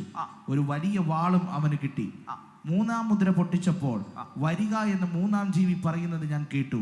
അപ്പോൾ ഞാൻ ഒരു കറുത്ത കുതിരയെ കണ്ടു. അതിന്മേൽ ഇരിക്കുന്നവൻ ഒരു തുലാസ് കയ്യിൽ പിടിച്ചിരിക്കുന്നു. ഒരു പണത്തിന് 1 ഇടങ്ങഴി ഗോതമ്പ്, ഒരു പണത്തിന് 3 ഇടങ്ങഴി യവം. എന്നാൽ എണ്ണയ്ക്കും വീഞ്ഞിനും കേടുവരുത്തരുത് എന്ന് 4 ജീവികളുടെയും നടുവിൽ നിന്ന് ഒരു ശബ്ദം ഞാൻ കേട്ടു.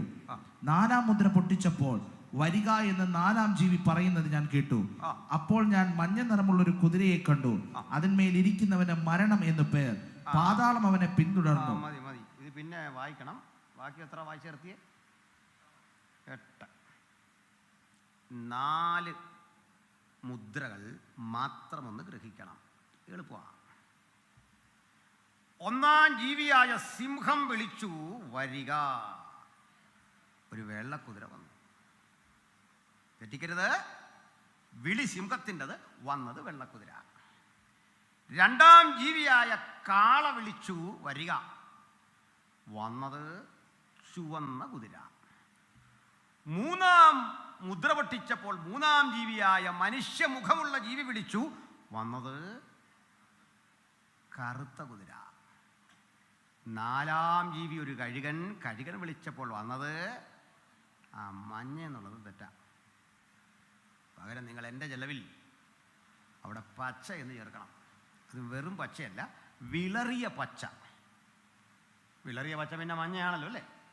അതുകൊണ്ട് രണ്ടും ഇനി തിരുത്തണ്ട. പക്ഷെ അടിസ്ഥാനം പച്ചയാണ്. ഗ്രീക്കിൽ കിടക്കുന്ന ക്ലോറോഫിൽ, ഈ ചെടികൾക്ക് ഹരിതാഭ വർണ്ണം കൊടുക്കാനുള്ള രാസവസ്തുവിൻ്റെ പേരാ ക്ലോറോഫിൽ അല്ലേ? അപ്പോൾ ക്ലോറോഫോസ്, പച്ച, വിളറിയ പച്ചക്കുതിര. ഇംഗ്ലീഷിൽ കറക്റ്റാ, പെയിൽ ഗ്രീൻ, വിളറിയ പച്ച. കളറൊന്നും മാറ്റരുത്, അങ്ങനെ മാറ്റണ്ട, അവിടെ കിടക്കട്ടെ. തെറ്റിക്കുമോ? ഇല്ല. ഒന്നുകൂടെ പറയാ, 4 ജീവികളിൽ ഓരോ ജീവി വിളിച്ചപ്പോൾ 4 വഴിക്കുന്നു 4 ജീവജാലങ്ങൾ. 4 കുതിരകൾ വന്നു. സിംഹം വിളിച്ചു, വെള്ളക്കുതിര വന്നു. കാള വിളിച്ചു, ചുവന്ന കുതിര വന്നു. മനുഷ്യൻ വിളിച്ചു, കറുത്ത കുതിര വന്നു. പറക്കുന്ന കഴുകൻ വിളിച്ചപ്പോൾ ദാ വരുന്നു വിളറിയ പച്ച കുതിര. നമ്മളൊക്കെ പൊട്ടിച്ച കുതിര കയറി ശല്യം ഉണ്ടാക്കും, നമ്മളെ ആകപ്പാടെ പരുവാക്കും. അതിനെ ഈ പൊട്ടിക്കാതെ മനുഷ്യൻ മാറി നിന്നപ്പോൾ കുഞ്ഞാട് വന്നത് തല്ലി പൊട്ടിച്ചു വരാൻ പറഞ്ഞു. കാരണം തറുക്കപ്പെട്ട കുഞ്ഞാടിന് ഒന്നിനെയും ഭയമില്ലെന്ന് അതിഞ്ഞ് വന്നു. ഇതെന്താണ് ഈ 4 ജീവികൾ? ശ്രദ്ധിച്ച് കേൾക്കണം. നമ്മുടെ കർത്താവായ യേശുക്രിസ്തു ഭൂജാതനായത് കാലത്തിൻ്റെ ഒരു നിർണായക ഘട്ടത്തിലാണ്. ബൈബിളിൽ തന്നെ എഴുതിയിരിക്കുക, കാലസമ്പൂർണത വന്നപ്പോൾ ദൈവം തൻ്റെ പുത്രനെ സ്ത്രീയുടെ സന്തതിയായി അയച്ചു. അങ്ങനെയാ. ഗലാത്യർ 4:4 കിടക്കാണേ, വായിക്കണ്ട. കാലസമ്പൂർണത വന്നപ്പോഴാണ് യേശു ക്രിസ്തു ജനിച്ചത്. എന്താ കാലസമ്പൂർണത അറിയോ? പറയാം. യേശു എന്ന വ്യക്തി ഭൂമുഖത്താകെ പ്രസംഗിച്ചത് 1000-ൽ പരം ദിവസമാണ്, വളരെ ചുരുക്കം നാൾ. യേശു പ്രസംഗിച്ച പ്രസംഗത്തിൻ്റെ എണ്ണം എടുത്താൽ 100-ൽ താഴെ.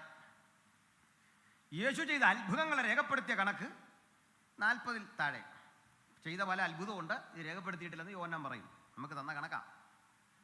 ശരിക്കും പറഞ്ഞാൽ നമ്മളൊക്കെ പ്രസംഗിച്ച അത്രയും കാലം യേശു പ്രസംഗിച്ചിട്ടില്ല. നമ്മളൊക്കെ നടത്തി, ഞങ്ങളിങ്ങനെ കഴിഞ്ഞ ദിവസം വെറുതെ ഇങ്ങനെ കണക്ക് പറഞ്ഞു, 1000-കണക്കിന് യോഗങ്ങളുടെ കണക്കുണ്ട്. യേശു ഇത്രയൊന്നും പ്രസംഗിച്ചിട്ടില്ല. നമ്മളൊക്കെ ഒത്തിരി വിദേശ രാജ്യങ്ങളിൽ പോയിട്ടുണ്ട്, യേശു ഒരു വിദേശത്തും പോയിട്ടില്ല. നമ്മളൊക്കെ പല ഭാഷയെ പ്രസംഗിച്ചിട്ടുണ്ടല്ലേ, പരിഭാഷപ്പെടുത്തിയിട്ടുണ്ട്. യേശു ആകപ്പാട് ഉപയോഗിച്ചത് അരമായിക്കുന്നൊരു ഭാഷ. പാലസ്തീനിയെ വിട്ടവൻ പുറത്തു പോയില്ല. പക്ഷേ ഒരു 30 കൊല്ലത്തിനകം യേശുവിൻ്റെ സുവിശേഷം മുഴുവൻ ലോകത്തിലും ചെന്നു. എന്താ കാര്യം അറിയണ്ടേ? യേശു ജനിക്കും മുമ്പ് അതിലുള്ള ടെക്നിക്ക് ദൈവഹിതപ്രകാരം മനുഷ്യൻ ചെയ്തു വെച്ചിരുന്നു. അറിയണോ എങ്ങനെ ഇത് എക്സ്പാൻഡ് ചെയ്തതെന്ന്? പറയാം. യേശു വരും മുമ്പ് ലോകത്തെ ഭരിച്ചിരുന്ന ഒരു ഭരണകൂടമുണ്ട്, റോമർക്ക് മുമ്പ് ഗ്രീക്കുകാർ. ഗ്രീക്കുകാരനായ അലക്സാണ്ടർ ഒരു പണി ചെയ്തു. ലോകം മുഴുവൻ അയാളുടെ കാൽക്കീഴിലേക്ക് ഇങ്ങനെ വന്നുകൊണ്ടിരുന്നപ്പോൾ അദ്ദേഹത്തിൻ്റെ മാതൃഭാഷ ലോകത്തെല്ലായിടത്തും ആക്കി. ഇന്ന് കുഞ്ഞുങ്ങൾ പോയി OET IELTS ഒക്കെ ഫീസ് കൊടുത്ത് പഠിക്കുന്ന പോലെ അന്ന് ഗ്രീക്ക് പഠിച്ചു. ഗ്രീക്ക് അങ്ങ് സർവ്വസാധാരണമായി. ഇന്ന് ഇംഗ്ലീഷ് പോലെയായി ഗ്രീക്ക്. പുതിയ എഴുതിയ ഭാഷ ഏതാ? ഗ്രീക്ക്. അലക്സാണ്ടർ ഈ ഭാഷ ലോകവ്യാപകമാക്കി. തൊട്ടു പിന്നാലെ വന്ന റോമക്കാരൻ ചെയ്തത് നല്ല റോഡുകൾ വെട്ടുകയും ഇങ്ങനെ വിശാലമായി കിടക്കുന്ന കടലിടുക്കുകളെ കനാലുകൾ വെട്ടി ഏകീകരിച്ചു. എന്താ ഗുണമെന്ന് അറിയണ്ടേ? ഈ റോഡിലൂടെ മനുഷ്യന് കാളവണ്ടിയിലും ഒക്കെ യാത്ര ചെയ്യാം. നേരെയുള്ള റോഡാണ്, രണ്ടിടത്തും തണൽ മരങ്ങളാ, യാത്ര ചെയ്യാം. ഈ കടലുകൾ തമ്മിൽ, നദികൾ തമ്മിലും കനാല് വെട്ടി ഏകീകരിച്ചത് കച്ചവടത്തിനും കപ്പൽ പോകാനൊക്കെ ആണെങ്കിലും മനുഷ്യൻ്റെ യാത്ര അങ്ങ് എളുപ്പമായി. കാരണം 2 മാസം കൊണ്ടൊക്കെ കറങ്ങിപ്പോകേണ്ട യാത്ര 2 ദിവസം കൊണ്ട് ഷോർട്ട് കട്ട്. റോമക്കാരൻ ഭരിക്കാൻ വേണ്ടി ചെയ്താ. പക്ഷെ ഇത് പ്രയോജനപ്പെടുത്തിയത് ഇവരാരും അല്ലെന്ന്, നമ്മളാ. എന്താ കാര്യം? ഈ വഴി കൂടെ പോയത് കൊണ്ടാ പൗലോസിൻ്റെ യാത്ര വേഗത്തിൽ വന്നേ. ഈ കപ്പലുകളിലൂടെ പോയപ്പോഴാ സുവിശേഷം മുഴു ലോകത്തും അറിയിക്കാൻ 3 മിഷണറി യാത്ര ആ ചുരുങ്ങിയ കാലം കൊണ്ട് ചെയ്യാൻ പറ്റിയപ്പോൾ സുവിശേഷം അങ്ങ് വ്യാപിച്ചു. ഗ്രീക്കിൽ പ്രസംഗിച്ചാൽ മതി, കേൾക്കുന്നവർക്കൊക്കെ മനസ്സിലാകുന്ന സ്ഥിതി വന്നു. അങ്ങനെ റോമാലേഖനം എഴുതുമ്പോൾ പറയാ, നിങ്ങളുടെ വിശ്വാസം മുഴു ലോകത്തിലും പ്രസിദ്ധമായിരിക്കുന്നു. അങ്ങനെ യേശുവിൻ്റെ സുവിശേഷം ലോകത്തെ എക്സ്പാൻഡ് ചെയ്യാൻ ഭാഗത്തിനുള്ള ഒരു ഇൻഫ്രാസ്ട്രക്ചർ, അടിസ്ഥാന സൗകര്യം ഉണ്ടാക്കി കഴിഞ്ഞാണ് പിതാവ് തൻ്റെ പുത്രനെ ലോകത്തിലേക്ക് അയച്ചത്. ഇതിൻ്റെ പേരാ കാലസമ്പൂർണത. മനസ്സിലായി? ഒത്തിരിയുണ്ട്, ഞാൻ ചുരുക്കി അതിൻ്റെ പോയിന്റുകൾ പറഞ്ഞതാണ്. ഒന്നാമത്, ഗ്രീക്ക് ഭാഷ സർവ്വലോകത്തിലും എത്തി. 2, റോമക്കാരൻ്റെ ഭരണനിമിത്തം റോമൻ ഭരണകൂടത്തിൻ്റെ ആ താല്പര്യമനുസരിച്ച് ഗതാഗതം ലോകത്ത് എളുപ്പമായി. ഈ 2 കാര്യങ്ങൾ വന്നപ്പോൾ യേശു ജനിച്ചു. ആ യേശുവിൻ്റെ സുവിശേഷം 1-ാം നൂറ്റാണ്ടിലെ ജനങ്ങൾ അറിയത്തക്ക വിധം ലോകത്തിൻ്റെ എല്ലായിടത്തും എത്താൻ ഇവ 2 കാരണമായി. വേറെയും കാരണമുണ്ട്, ഇവ 2 കാരണമായി. അതിനാ പൗലോസ് പറയുന്നത്, കാലം അതിൻ്റെ അന്നത്തെ വികാസ പരിണാമങ്ങളിൽ അതിൻ്റെ പൂർണ്ണതയിലെത്തി നിൽക്കെ ദൈവം തൻ്റെ പുത്രനെ സ്ത്രീയുടെ സന്തതിയായി അയച്ചു. ഞാൻ നീട്ടുന്നില്ല. ഇന്നേ നിങ്ങൾ കണ്ണു തുറന്നു നോക്കിയാൽ ഒരു കാഴ്ച കാണാം. ലോകം വീണ്ടും ഒരു പൂർണ്ണതയിലേക്ക് പോകുന്നു, ഒരു കാലസമ്പൂർണത. തെളിവെന്താ? ലോകം അറിയാതെ ഒരു ഭാഷയുടെ കീഴിൽ അമരുന്നു. ശരിയാണോ? ലോകം ഒരു ഭാഷയ്ക്ക് കീഴിലേക്ക്. ഏതാ ഭാഷ? ഇംഗ്ലീഷ്. അത് ലോക ഭാഷയാ. പണം കൊടുത്ത് മനുഷ്യൻ ഇത് പഠിക്കുന്നു. ഇവിടെ വരുന്ന ബംഗാളിയും മറ്റു ജോലിക്കാരനും വിദ്യാഭ്യാസമില്ലാത്ത സാധാരണക്കാരൻ്റെ മക്കളും ഈ ഭാഷ പഠിച്ചേ പറ്റൂ എന്ന നിർബന്ധം വന്നിരിക്കുന്നു. പുറത്തു പോകണോ ഭാഷ വേണം, നാട്ടിൽ ജോലി ചെയ്യണോ ഭാഷ വേണം. ഇംഗ്ലീഷ് ഭാഷ ലോകത്തെ മുഴുവൻ ഒന്നുകൂടി ശക്തമായി വിഴുങ്ങി. രണ്ടാമത്, ലോകം ഇതുവരെ കാണുന്നതിനേക്കാൾ വേഗത കൂടിയിരിക്കുന്നു. അതിവേഗത്തിൽ അടുത്തടുത്ത രാജ്യങ്ങളിലേക്ക് എത്താനുള്ള ഗതാഗത സംവിധാനങ്ങൾ, കൂടുതൽ എയർപോർട്ടുകൾ. കട്ടപ്പനയിലൊക്കെ വരാനിരുന്ന നിങ്ങളെല്ലാം കൂടി പ്രശ്നം ഉണ്ടാക്കിക്കളഞ്ഞു. ഞങ്ങളുടെ നാട്ടിലൊക്കെ വരിക, AP അണ്ണൻ്റെ തോട്ടം, അങ്ങനെ പ്രയോജനം ഉണ്ടാകട്ടെ മനുഷ്യനെ കൊണ്ട്. പോട്ടെ, അവിടെയൊക്കെ ഈ സംഗതി വരുന്നു. റവറണ്ട് എന്നൊക്കെ വിളിക്കണം, സോറി, റൈറ്റ് റവറണ്ട്, ബഹുമാനപ്പെട്ട എന്ന് പറയണമല്ലോ. പോട്ടെ, വിട്ടുപോയതാ, അറിയാൻ പറ്റിപ്പോയതാ. ഇവിടെ എല്ലാം നിൻ്റെ ഇങ്ങനെയുള്ള ആ കാര്യങ്ങൾ വരുന്നു. എന്തിനാണെന്നറിയണ്ടേ? ലോകം ഒരു വികസനത്തിൻ്റെ ഉത്തുംഗ ശൃംഗങ്ങളിലേക്ക് കടക്കുന്നു. ഇതിലും വലുതാണേ ലോകത്തെ അതിശക്തമായ ടെലികമ്മ്യൂണിക്കേഷൻ. ഞാൻ ഇവിടുന്ന് പ്രസംഗിച്ചാൽ മതി, എവിടെയൊക്കെ ചെല്ലും. ആ ടെലികമ്മ്യൂണിക്കേഷൻ്റെ ആധികാരികത കൊണ്ടല്ലേ ഇന്ന് ഈ യോഗം നടന്ന 4 കൊല്ലം കൊണ്ട് പണിയെടുത്ത് നിങ്ങളിവിടെ വന്നേ. ഞാനിതൊക്കെ തുടങ്ങിയ കാലം മുതൽ ഉപയോഗിക്കുന്ന ഒരാളാണ്. അന്ന് പാസുമാരെല്ലാം അഭിമാനപുരസരം പറയുന്നൊരു കാര്യമുണ്ട്, എനിക്ക് വാട്സാപ്പും ഇല്ല, ഫേസ്ബുക്കും ഇല്ല, നല്ല മൊബൈലും ഇല്ലെന്ന്. പിന്നെ ഇത് കിട്ടാൻ വേണ്ടി പ്രാർത്ഥിച്ചവരധികം പേരല്ലേ. ടെക്നോളജിയുടെ മുഖം തിരിച്ച് നിന്ന് കഴിഞ്ഞാൽ അങ്ങനെയൊക്കെ ചില കുഴപ്പമുണ്ടെന്ന്. Use timely technology for the propagation of timeless truth. ഈ മഹത്തായ സുവിശേഷത്തെ അറിയിക്കാൻ സമയോചിതമായ സൗകര്യങ്ങളെ പ്രയോജനപ്പെടുത്തണമെന്ന് അതാ പറഞ്ഞു വെച്ചേ. മനസ്സിലായോ?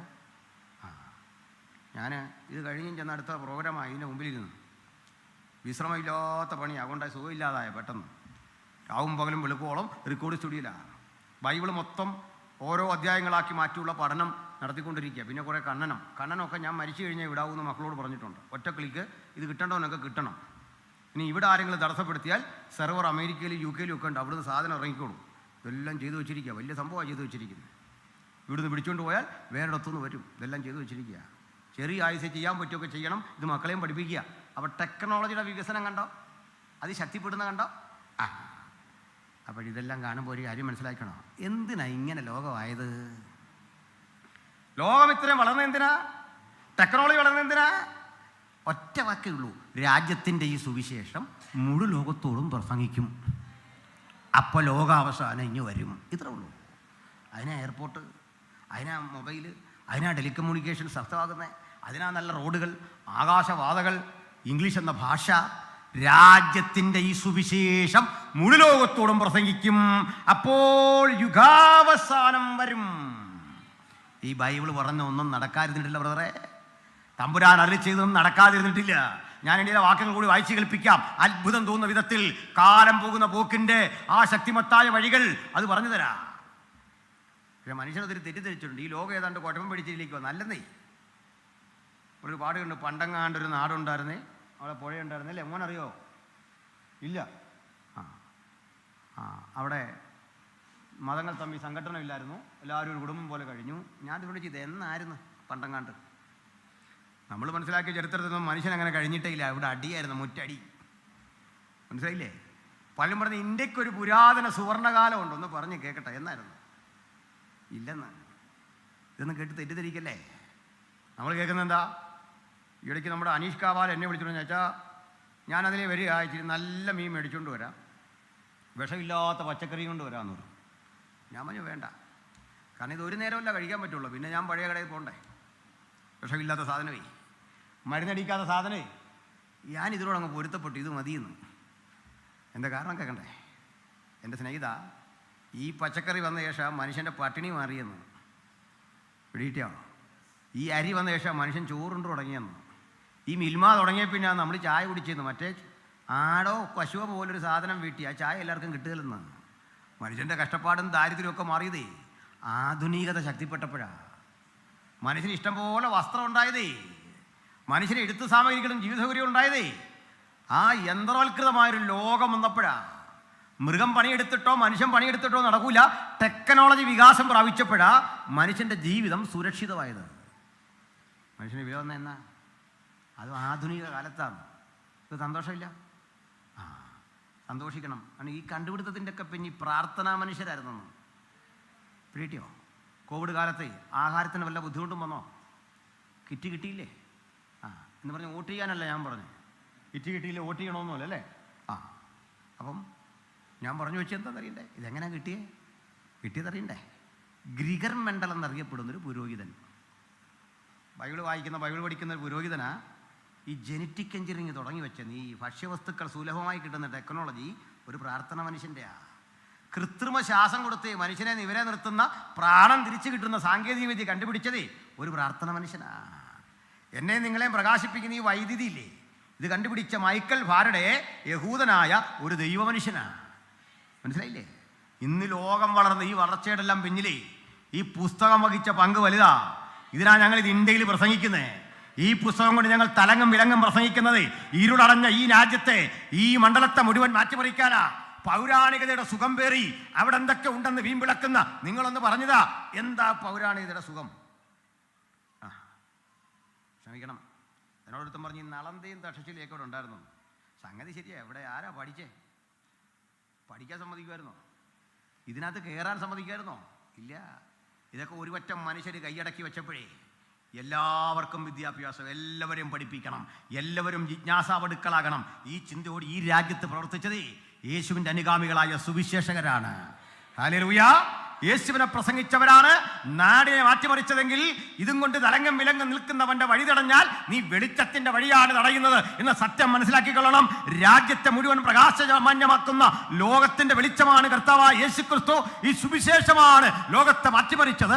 അതിൻ്റെ ആധുനികവൽക്കരിക്കപ്പെട്ട ഇന്നത്തെ മാറ്റങ്ങളുടെ മുഴുവൻ മനുഷ്യൻ കടപ്പെട്ടിരിക്കുന്നത് വിശുദ്ധ ബൈബിളിനോടാണ്. എനിക്കത് എണ്ണി പറയാനുണ്ട്, ഞാൻ സമയമെടുക്കുന്നില്ല. എന്നാലേ ഒരു മറുവശം പറയാം. ഈ ലോകത്തെ ഇന്ന് കാണുന്ന അളവിൽ ഈ ഇംഗ്ലീഷ് ഭാഷയും ഈ സാങ്കേതിക വിദ്യയും ഈ കാണുന്ന സംവിധാനങ്ങളിലുള്ള മാറ്റിമറിക്കാൻ, ഈ ലോകത്തിൻ്റെ മുഴുവൻ മാറ്റത്തിന് കാരണം ആരാന്നറിയണ്ടേ? അത് സംശയിക്കേണ്ട, വെള്ളക്കാരനാ. അവന് യഹൂദനോട് കൂടിയാൽ ആ ലോകത്തെ മുഴുവൻ ഈ രൂപത്തിലാക്കിയത്, ഗുണമാണെങ്കിലും ദോഷമാണെങ്കിലും. മനസ്സിലായില്ല? ബ്രിട്ടീഷുകാരനെ കുറ്റം പറയുമ്പോൾ ഓർത്തോണം, ലോകം മുഴുവൻ ബ്രിട്ടീഷുകാരൻ ഭരിച്ചില്ലായിരുന്നെങ്കിലുള്ള സ്ഥിതി അറിയോ? ബോധം വരില്ലായിരുന്നെന്ന്. അവൻ ലോകത്തെ ഭരിച്ചപ്പോൾ ഇംഗ്ലീഷ് ഭാഷ ലോകം മുഴുവൻ ചെന്നെന്ന് സംശയമാണോ? അപ്പോഴേ ലോകം മുഴുവൻ ബ്രിട്ടൻ്റെ ആധിപത്യത്തിൽ വരുന്ന രംഗമാണ് ഈ ഒന്നാമത്തെ മുദ്ര പൊട്ടിക്കും കാണുന്നത്. മനസ്സിലായില്ല? ഒരു സിംഹം അലറി വരിക. അലറിയപ്പോൾ വന്നതാരാന്ന് അറിയണ്ടേ? ഒരു വെള്ളക്കുതിര. പഠിക്കണം. സിംഹം ഗ്രേറ്റ് ബ്രിട്ടൻ്റെ ചിഹ്നമാണ്. ഗ്രേറ്റ് ബ്രിട്ടനാണ് ലോകത്തെ ഇന്ന് കാണുന്ന അളവിലേക്ക് ഉൽപ്പാദിപ്പിച്ച് പുനരുജ്ജീവിപ്പിച്ച് ഭാഷയും സാഹിത്യവും സംസ്കാരവും ലോകത്തിന് കൊടുത്തത്. വൈദ്യുതി അവൻ്റെ കണ്ടുപിടുത്തം, ആ കാലത്തിൻ്റെ കണ്ടുപിടുത്തം. വില്യം ഷേക്സ്പിയറെ പോലുള്ള സാഹിത്യകാരന്മാർ ആ കാലത്തിൻ്റെ കണ്ടുപിടുത്തം. ബൈബിൾ ഇംഗ്ലീഷ് ഭാഷയിലേക്ക് മൊഴി മാറ്റിയത് ആ കാലത്തിൻ്റെ ശ്രേഷ്ഠത. അങ്ങനെ ലോകം ഇന്ന് കാണുന്ന അളവിൽ പരിഷ്കരിച്ചു കൊണ്ടുവന്നതാണ് ഈ ബ്രിട്ടൻ. ബ്രിട്ടൻ എന്ന് കേൾക്കുമ്പോൾ ബ്രിട്ടൻ മാത്രമല്ല, ആ കൂടെ ഓസ്ട്രേലിയ, അമേരിക്കയുണ്ട്. ഇവരെ ഒരുമിച്ചൊരു പേര് പറയാം, വൈറ്റ്സ്, വെള്ളക്കാർ. ലോകം വെള്ളക്കാരൻ്റെ കാൽക്കീഴിലായിരുന്നു. പക്ഷെ അവനങ്ങ് അഹങ്കരിച്ചു. അവൻ്റെ പരിപാടി കേട്ടോ, വെള്ള സമാധാനത്തിൻ്റെ കൂടി പ്രതീകമാണ്. പക്ഷെ അതിന് മീതെ ഇരിക്കുന്നവൻ്റെ പക്കൽ ഒരു വില്ലുണ്ട്. എന്ന് പറഞ്ഞാൽ അമേരിക്ക ബ്രിട്ടനുമൊക്കെ സമാധാനം കൊടുക്കുന്നത് അടിച്ചു നിരത്തിയ സമാധാനം കൊടുക്കുന്നത്. തീർച്ചയായിട്ടും ഒരു സമാധാനം വരുമല്ലോ. ഞാൻ ഇടയ്ക്ക് പോയപ്പോൾ ഒരു മതത്തിൻ്റെ പേരുമൊക്കെ എന്നോട് ചോദിച്ചിട്ട് ചില ആൾ പറഞ്ഞു, ഇത് സമാധാനമല്ലേ എന്ന് പറഞ്ഞു. ഞാൻ പറഞ്ഞു സമാധാനമാണ്, കാരണം നമ്മളെല്ലാം കൊന്നു കഴിഞ്ഞാൽ പിന്നെ ഒരു സമാധാനം ഉണ്ടാവുമല്ലോ. ഇതുപോലെ ബ്രിട്ടൻ ഒരായുധം കയ്യിലുണ്ട്, ഇത് വെച്ചുള്ള യുദ്ധമാണ്, കേട്ടില്ലെങ്കിൽ അടിക്കും. അങ്ങനെ ബ്രിട്ടൻ്റെ കീഴിൽ അമേരിക്കയും ഓസ്ട്രേലിയയും ഒക്കെ ചേരുന്ന ഇംഗ്ലീഷ് സഖ്യത്തിൻ്റെ ആ വലിയ ലോകാധിപത്യം ഇങ്ങനെ നിൽക്കവേ അവനെ അമ്പരപ്പിച്ചുകൊണ്ട് ഒരു രണ്ടാം ശക്തി ചരിത്രത്തിലേക്ക് ചാടി വന്നു. ഒരു രണ്ടാം ജീവി വിളിച്ചു, വരിക, വന്നു തരാൻ തരണ്ടേ. ഒരു ചുവന്ന കുതിര വിളിച്ചു തരാൻ തരണ്ടേ. രണ്ടാം ജീവിയായ കാള പണിയെടുക്കുന്നവൻ്റെ പ്രതീക, വണ്ടി വലിക്കുന്ന ജീവിയാ, ചുമടെടുക്കുന്ന ജീവിയാ, നിലമുഴുന്ന ജീവിയാ. കലപ്പ വെച്ച് കാള വിളിച്ചു വരാൻ വന്നത് ചുവന്ന കുതിര. വെള്ളക്കാരൻ്റെ സർവാധിപത്യം ലോകത്തെ വരിക്കവേ നമ്മളൊരു വിളി കേട്ടു, സർവ്വരാജ്യത്തൊഴിലാളികളെ വാ. അന്നൊരു വരവാ, ചുവന്ന ഒരു വരവ്. ആ വരവിൻ്റെ ആധിപത്യം. അടുത്ത കാര്യം പറയാം, മനുഷ്യൻ അന്യോന്യം കൊല്ലുവാൻ സമാധാനമെടുത്ത് കളയത്തക്കവണ്ണം ഒരധികാരം അവന് ലഭിച്ചു. 1, 2 ലോകത്തെ കണ്ടോ? ലോകത്തിൻ്റെ ഒന്നാമത്തെ ശക്തി വൈറ്റ് പവർ ആണെങ്കിൽ രണ്ടാം ശക്തി ചുവപ്പൻ പവറാണ്. സായിപ്പിൻ്റെ മുടി വെള്ള, അവൻ്റെ ശരീരം വെള്ള, അവൻ പറിച്ചുയർത്തിയ സംസ്കാരം വെള്ള. രണ്ടാം ജീവിയുടെ പ്രത്യേകത കേട്ടോ, മംഗോളിയൻ്റെ മുടി ചുവപ്പ്, കൊടി ചുവപ്പ്, ജീവിതം മൊത്തം ചുവപ്പ്. റഷ്യക്കാരൻ്റെ കാര്യം പറഞ്ഞത്. ഈ 2 ശക്തികൾ തമ്മിലുള്ള അടിയാണ് ലോകം കണ്ടുകൊണ്ടിരുന്നത്. എന്ന് വരെയാന്ന് അറിയണ്ടേ, 90 വരെ. രണ്ടാം ലോകമഹായുദ്ധം കഴിഞ്ഞ ശേഷം ലോകം കണ്ടുകൊണ്ടിരുന്നത് ഈ 2 ശക്തികൾ തമ്മിലുള്ള അടിയാണ്. ഈ അടി നടക്കുമെന്ന് ഉറപ്പായപ്പോൾ നമ്മുടെ നെഹ്റു പറഞ്ഞു, ഞങ്ങൾ ഇവൻ്റെ ഒന്നും ഒരു ചേരിയിലും ഇല്ല, അന്തസ്സായിട്ട് സ്വന്തം കാലേ നിൽക്കും. ഈ രാജ്യങ്ങൾ അടിച്ചാൽ ഒരു ചേരിയിലും കൂടാതെ ചേരാന്ന് പറഞ്ഞ് നിൽക്കും. ഒരു ചേരിയിലും ചേരിയല്ല. അല്ല, അന്തസ്സോടെ നെഹ്റു അഭിമാനത്തോടെ അവിടെ നിന്ന് പ്രഖ്യാപിച്ചു. അന്ന് രാത്രി തന്നെ അതിരഹസ്യമായിട്ട് റഷ്യയുടെ കൂടെ ചേരുകയും ചെയ്തു. മനസ്സിലായില്ലേ? 7ാം കപ്പൽപ്പട സംഭവമൊക്കെ വായിച്ചാൽ ഈ കാര്യം മനസ്സിലാകും. ഇന്ത്യ റഷ്യൻ പക്ഷത്തായിരുന്നു. അപ്പോൾ 1, 2 ലോകത്തിൻ്റെ അടി 1990കൾ അങ്ങോട്ട് തീരാൻ തുടങ്ങുമ്പോൾ, അല്ലെങ്കിൽ 90കളുടെ ഒടുവിൽ ലോകം ഞടുക്കുന്നൊരു വാർത്ത കേട്ട ഉറങ്ങി. സോവിയറ്റ് നാടിൻ്റെ പതനം. സോവിയറ്റ് റഷ്യ തകർന്നതോടെ ചുവപ്പനാധിപത്യത്തിൻ്റെ കരുത്ത് നഷ്ടപ്പെട്ടിട്ട് ലോകത്ത് പിന്നെ ഒരു ശക്തി ഉണ്ടായിരുന്നു, അമേരിക്ക, അല്ലെങ്കിൽ വെള്ളക്കാരൻ്റെ ശക്തി. അത് നീണ്ടു നിന്നില്ല.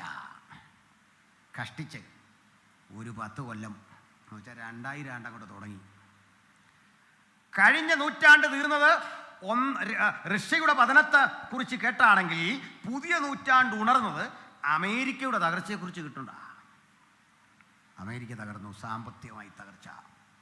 ഇന്ന് ലോകത്തെ ഏറ്റവും അധികം പണം കടം വാങ്ങി ജീവിക്കുന്ന ആളുകളാണ് അമേരിക്ക. ഞാനതൊന്നും വിശദീകരിക്കാൻ എൻ്റെ മുമ്പിൽ നേരമില്ല.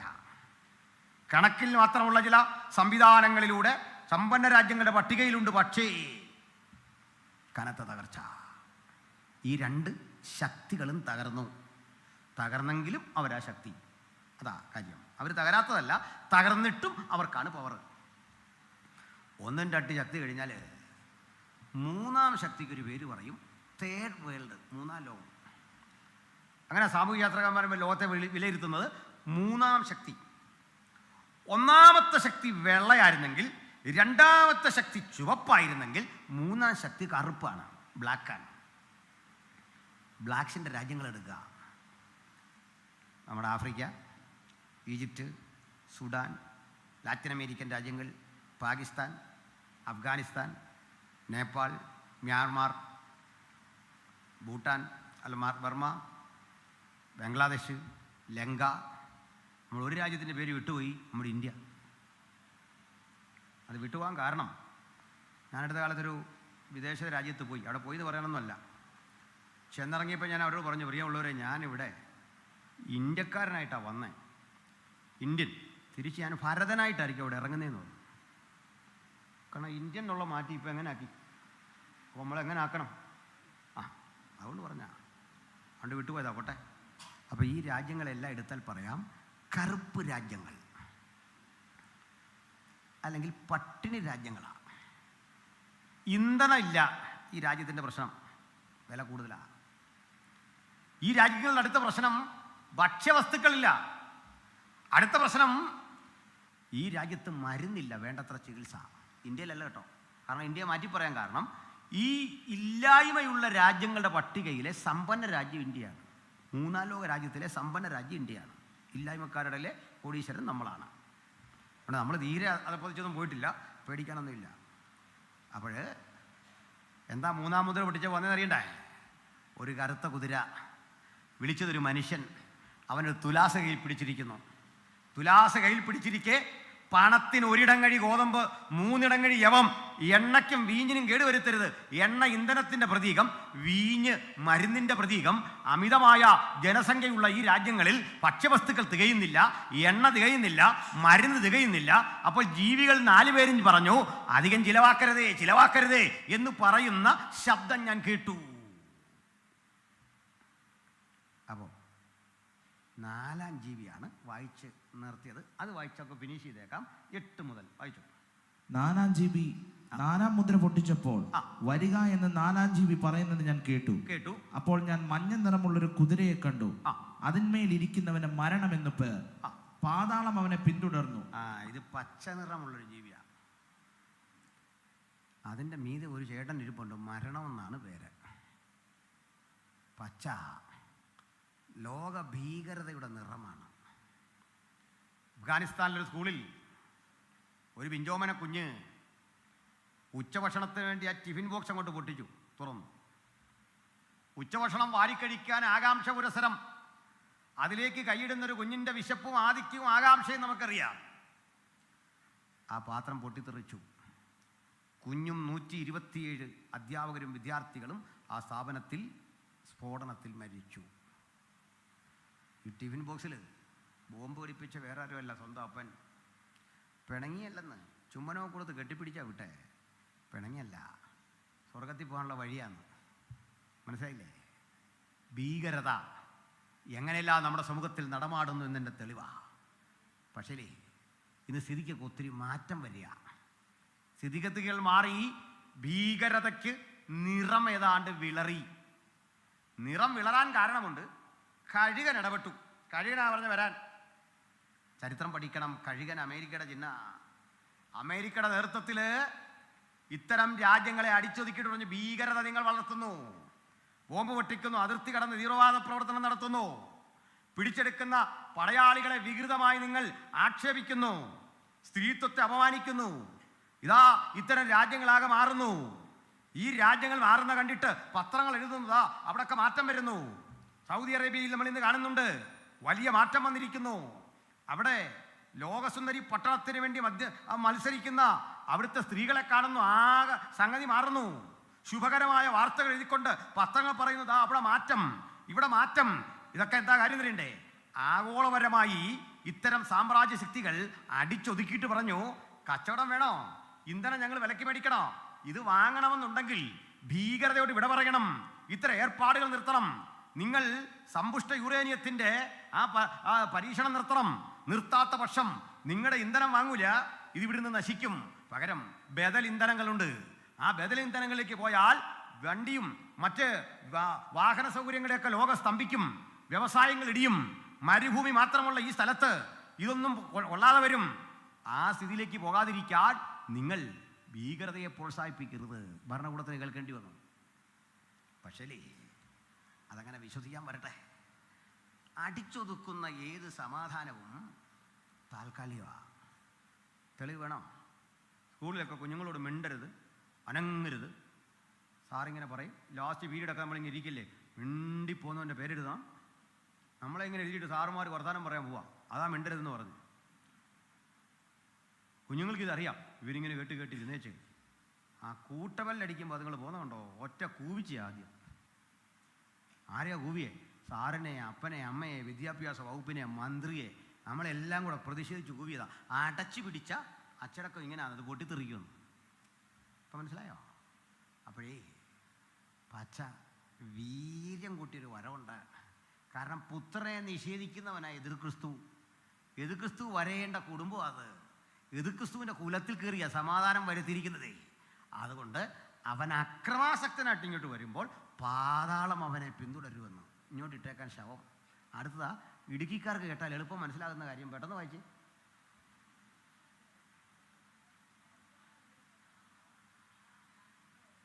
എൻ്റെ കുഞ്ഞ് ഈ അവസാന നിമിഷം കൊടുക്കണോ? അങ്ങ് മേടിച്ച് വായിച്ചു. അവർക്ക് വാളുകൊണ്ടും ക്ഷാമം കൊണ്ടും മഹാവ്യാധി കൊണ്ടും ഭൂമിയിലെ കാട്ടുമൃഗങ്ങളെ കൊണ്ടും. എന്തുകൊണ്ടാ? കാട്ടുമൃഗങ്ങളെ. ഞാൻ 10 വർഷം മുമ്പ് ഇത് പ്രസംഗിച്ച വീഡിയോ കിടപ്പുണ്ടേ. ഭൂമിയിലെ കാട്ടുമൃഗങ്ങളെ കൊണ്ട് കൊന്നുകളവാൻ ഭൂമിയുടെ കാരംശത്തിന്മേൽ അധികാരം ലഭിച്ചു. കാട്ടുമൃഗം പെരുകുന്നുണ്ടോ? എന്താ മനസ്സിലായി? അതിന് ഈ ശാസ്ത്ര അജ്ഞന്മാർ ഓരോ കാര്യങ്ങൾ പറയുന്നുണ്ട്. മണൽ വാരരുത്, കാരണം പ്രകൃതിക്ക് ഏതാണ്ടെല്ലാം പ്രശ്നം വരുമെന്നാണ് പറയുന്നത്. മണൽ വാരുന്നില്ല. മണൽ വാരാതെ വന്നപ്പോൾ ഈ പമ്പാ നദിയൊക്കെ ഗതി മാറി ഒഴുകി നമ്മുടെ പറമ്പെല്ലാം നഷ്ടപ്പെട്ടു. അതൊരു വശം. മണൽ വാരാതിരുന്നിട്ട് പകരം പണി എന്താണെന്നറിയണ്ടേ? പാറ പൊട്ടിച്ച് മണലുണ്ടാക്കുക. സ്വസ്ഥമായ മണൽ നഷ്ടപ്പെടുത്തിയിട്ട് പാറയിൽ വലിയ ബ്ലാസ്റ്റ് നടത്തി മണലുണ്ടാക്കുന്ന വിഡ്ഢികൾ താമസിക്കുന്ന സ്റ്റേറ്റാണ് കേരളം. നമ്മളെ ഏറ്റവും വലിയ ബുദ്ധിമാന്മാർ. പക്ഷേ പാറയ്ക്ക് സ്ഥിരം വരുത്തിയിട്ടേ ഭൂമി മുഴുവൻ കുലുക്കി മണലുണ്ടാക്കി നാച്ചുറൽ മണൽ വേണ്ടെന്ന് വെച്ചിട്ട് ഇത് ഇപ്പോൾ കുറേ മാറ്റമൊക്കെ വന്നിട്ടുണ്ട്. ഈ ശാസ്ത്രജ്ഞന്മാർ ഇങ്ങോട്ട് വണ്ടി ഇറങ്ങാതിരുന്ന കുറേ കാര്യമൊക്കെ രക്ഷപ്പെടും. മനസ്സിലായില്ലേ? പ്രകൃതി മൃഗം പ്രകൃതിയുടെ ഭാഗമാണ്. അത് ഭയങ്കര സംഭവമാണ്. നിനക്കറിയോ? ഇടുക്കിക്കാർ മനസ്സിലാക്കിക്കോ, ഈ മൃഗം ഭയങ്കര പ്രകൃതി വിരുദ്ധമാണ് അതിൻ്റെ ജീവിതം. നമ്മളുള്ളതുകൊണ്ടാണ് പ്രകൃതി നിൽക്കുന്നത്. വിശ്വാസമില്ല? പ്രകൃതി നിൽക്കുന്ന മനുഷ്യനുള്ളത് കൊണ്ടാണ്, നല്ല മൃഗം ഉള്ളതുകൊണ്ടല്ലെന്നേ. എന്താ കാര്യം? പറയാം. മനുഷ്യൻ കുറേയൊക്കെ പ്രകൃതി ചൂഷണം ചെയ്യുന്നുണ്ടില്ലെന്നല്ല, കുറവാണ്. കാരണം മനുഷ്യൻ എന്തെടുക്കുന്നോ അത് മനുഷ്യൻ തിരിച്ചിടുന്നുണ്ട്. ഉദാഹരണം, മനുഷ്യനാ കൃഷി ചെയ്യുന്നത്, അല്ലാതെ ആന കരിമ്പന്തോട്ടം സ്വന്തമായിട്ട് പ്ലാൻ ചെയ്ത് കഴിക്കുകയാണോ? അല്ല. മനുഷ്യനാ തെങ്ങ് വെക്കുന്നു, മനുഷ്യനാ വാഴ വെക്കുന്നു, മനുഷ്യനാ കപ്പ വെക്കുന്നു. ഒരു മൃഗവും അധ്വാനിക്കുന്നില്ല. പിടികിട്ടിയോ? മനുഷ്യനാ ഇതെല്ലാം ചെയ്യുന്നത്. പണ്ടത്തെ കാര്യം, മനുഷ്യൻ അവൻ ആവശ്യമുള്ളതോ അതിലല്പം കൂടുതൽ എടുക്കുന്നത്. കരിമ്പ് വെട്ടണം, ആവശ്യത്തിനാണ് വെട്ടുന്നത്. ആന എങ്ങനെയാണോ? ആന അത് മുഴുവൻ നശിപ്പിക്കുക. ജീവജാലങ്ങൾ അത് മുഴുവൻ നശിപ്പിക്കുക. പരിഷ്കൃത രാജ്യങ്ങളിൽ ചെല്ലണം. നമ്മളെ ഈ ഗലീലിയക്കടലിൻ്റെ തീരം വഴി ഒത്തിരി പന്നികൾ എല്ലാം നടക്കുന്നുണ്ട്. അത് സാധാരണ പന്നിയല്ല, നമ്മൾ ഈ കാണുന്നതിനേക്കാളൊക്കെ നല്ല കരുത്തുള്ള പന്നി. എനിക്കത് മനസ്സിലായത് എന്താണെന്ന് വെച്ചാൽ, പണ്ട് നമ്മൾ ഗദരദേശത്ത് ഊതരസ്ഥം പറഞ്ഞില്ലേ, ഞാൻ ഊതം പറഞ്ഞില്ലേ, ആ പന്നികളുടെ ഇടയിലേക്ക് പോയി കയറി പന്നി പോയി കടന്നുകൂട്ടത്തോടെ ചാടി. അപ്പം ഞാനിത്തരം പന്നികളെ കണ്ടപ്പോൾ ഓർത്തു, പണ്ട് ഈ ശാസിച്ച് വിട്ട അന്നേരം പോയി കയറി ആ പന്നികളുടെ കൊച്ചുമക്കളായിരിക്കും ഈ പന്നിയെന്ന് എനിക്ക് മനസ്സിലായി. പഴയ പന്നിയുടെ ആ ചെറിയ കൊച്ചുമക്കൾ, ന്യൂ ജനറേഷനിൽപ്പെട്ട ആ ടൈപ്പ് സാധനമാണിതെന്ന് എനിക്ക് മനസ്സിലായി. കടുംതൂക്കോട്ട് വന്നത് ചാടി. അതുകൊണ്ട് ചിലർ യോഗത്തിൽ പോലും ഈ കടുംതൂക്ക് ചാടുന്നവനെ കണ്ടിട്ടുണ്ട്. അതാ രസം. അപ്പോഴും ഓർത്തോണം, ഗദരദേശത്തുനിന്ന് വന്നവൻ. കാരണം എന്താ? മനസ്സിലായില്ലേ? അപ്പോൾ ഇവിടെയൊക്കെ ഇത്തരം കണ്ടു കഴിഞ്ഞാൽ അവിടെ ഇങ്ങനെ തോക്കും കൊണ്ട് നടക്കുക പോലീസ്. വെടിവെച്ച് കളയും, അതിനെ കളയും. മനുഷ്യന് ഉപദ്രവം വരുന്നതിനൊക്കെ വെടിവെച്ച് കളയും, ഇതിനൊക്കെ നശിപ്പിക്കും. നമ്മളൊക്കെ ഈ പാമ്പിനെ കണ്ടാൽ സല്യൂട്ട് അടിക്കണം. പാമ്പെന്ന് പോലും പറയില്ല, അതിഥി എന്ന് പറയണം ഒരുത്തൻ.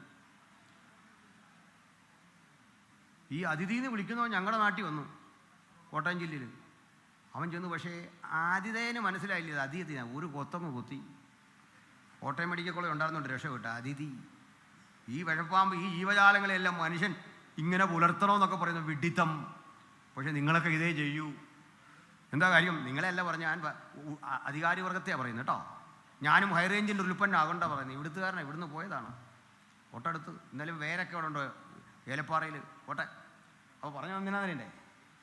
ശേഷം മനുഷ്യർക്ക് ഭൂമിയിലെ കാട്ടുമൃഗങ്ങളെ കൊണ്ട് കൊന്നുകളവാൻ അധികാരം. കേരളത്തിൽ മാത്രമല്ല, ഇന്ന് 3ാം ലോക രാജ്യങ്ങളിലെല്ലാം മരണം. കാട്ടുമൃഗങ്ങൾ എത്ര മനുഷ്യരെ കൊല്ലുന്നു നിങ്ങൾക്കറിയണ്ടേ? ഒരു കാലത്ത് ധാരാളം മനുഷ്യർ പാർത്ത സ്ഥലമെല്ലാം വിട്ടുകളഞ്ഞു. ഞങ്ങളുടെയൊക്കെ നാട്ടിൽ ഒത്തിരി സ്ഥലങ്ങൾ ഫ്രീ കിടക്കുക, ആർക്കും വേണ്ട. സ്ഥലത്തിന് വിലയില്ലാതായി. കാട്ടുമൃഗങ്ങളുടെ ഉപദ്രവം, കർഷകന് കൃഷി ചെയ്യാൻ വയ്യ, ഉൽപ്പന്നങ്ങൾ ഉണ്ടാക്കാൻ വയ്യ, അടുത്ത തലമുറയ്ക്ക് ഇത് ചെയ്യാൻ കഴിയില്ല, കർഷകന് ലഭിക്കേണ്ട ന്യായമായ പരിഗണനകൾ ലഭിക്കുന്നില്ല. അത് സർക്കാരിൻ്റെയും കുഴപ്പമില്ല കേട്ടോ. അന്തർദേശീയ തലത്തിൽ നടക്കുന്ന ഇത്തരം ഗൂഢാലോചനകൾക്ക് ശാസ്ത്രജ്ഞന്മാരെ കൂട്ടുപിടിച്ച് ചെയ്യുന്ന വലിയ ലോബിങ് ഇതൊക്കെ കർഷകർക്ക് ആവശ്യമുണ്ട്. കട്ടപ്പന യോഗം വെക്ക് ഞാൻ സുവിശേഷമല്ലാത്ത ഇത്തരം കാര്യങ്ങൾ വന്ന് പ്രസംഗിക്കുക, ഒരു പൈസയും തരണ്ട. കാരണം അറിയണം സമൂഹം. എന്നാൽ ബൈബിളിനെ ചേർത്ത് പറയട്ടെ, ഇതും ബൈബിള് മുൻകൂട്ടി കണ്ടു.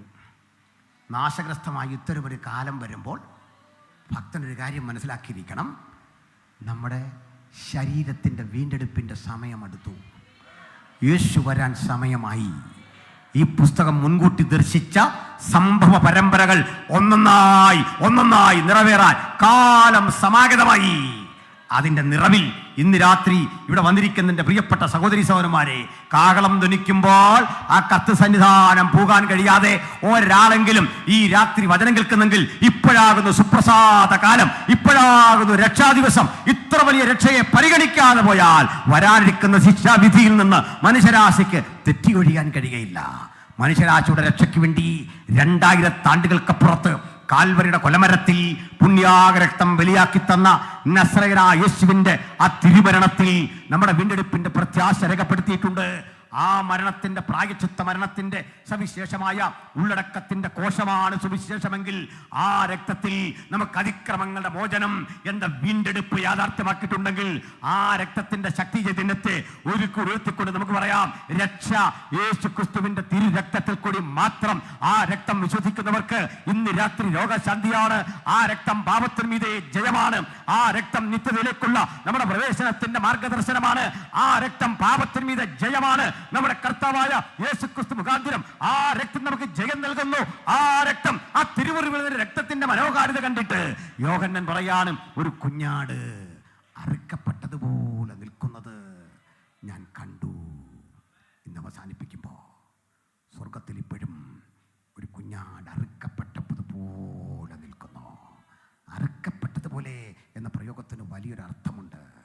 ഞാൻ ഈ വെളിപ്പാട് ദാനിയേലിൻ്റെ ക്ലാസ്സുകൾ ഒരിടത്തെടുക്കുമ്പോൾ ഒരു സഹോദരൻ ചോദിച്ചു, നിത്യത ചെല്ലുമ്പോൾ നമുക്ക് ഈ കിരീടമെല്ലാം കൂടെ കിട്ടിക്കഴിയുമ്പോൾ അഹങ്കരിച്ച് നമ്മൾ എന്തെല്ലാം കാണിച്ചു വെക്കുമെന്ന് വല്ല പിടിയുണ്ടോ എന്ന് ചോദിച്ചു. ലൂസിഫറിനെ പറ്റിയ പണി വീണ്ടും നമുക്ക് കിട്ടിയാൽ എന്ത് ചെയ്യും? അവൻ്റെ ആ ചോദ്യം ശരിയാ. ഞാൻ അന്നേരം അതങ്ങ് തള്ളി വിട്ടു.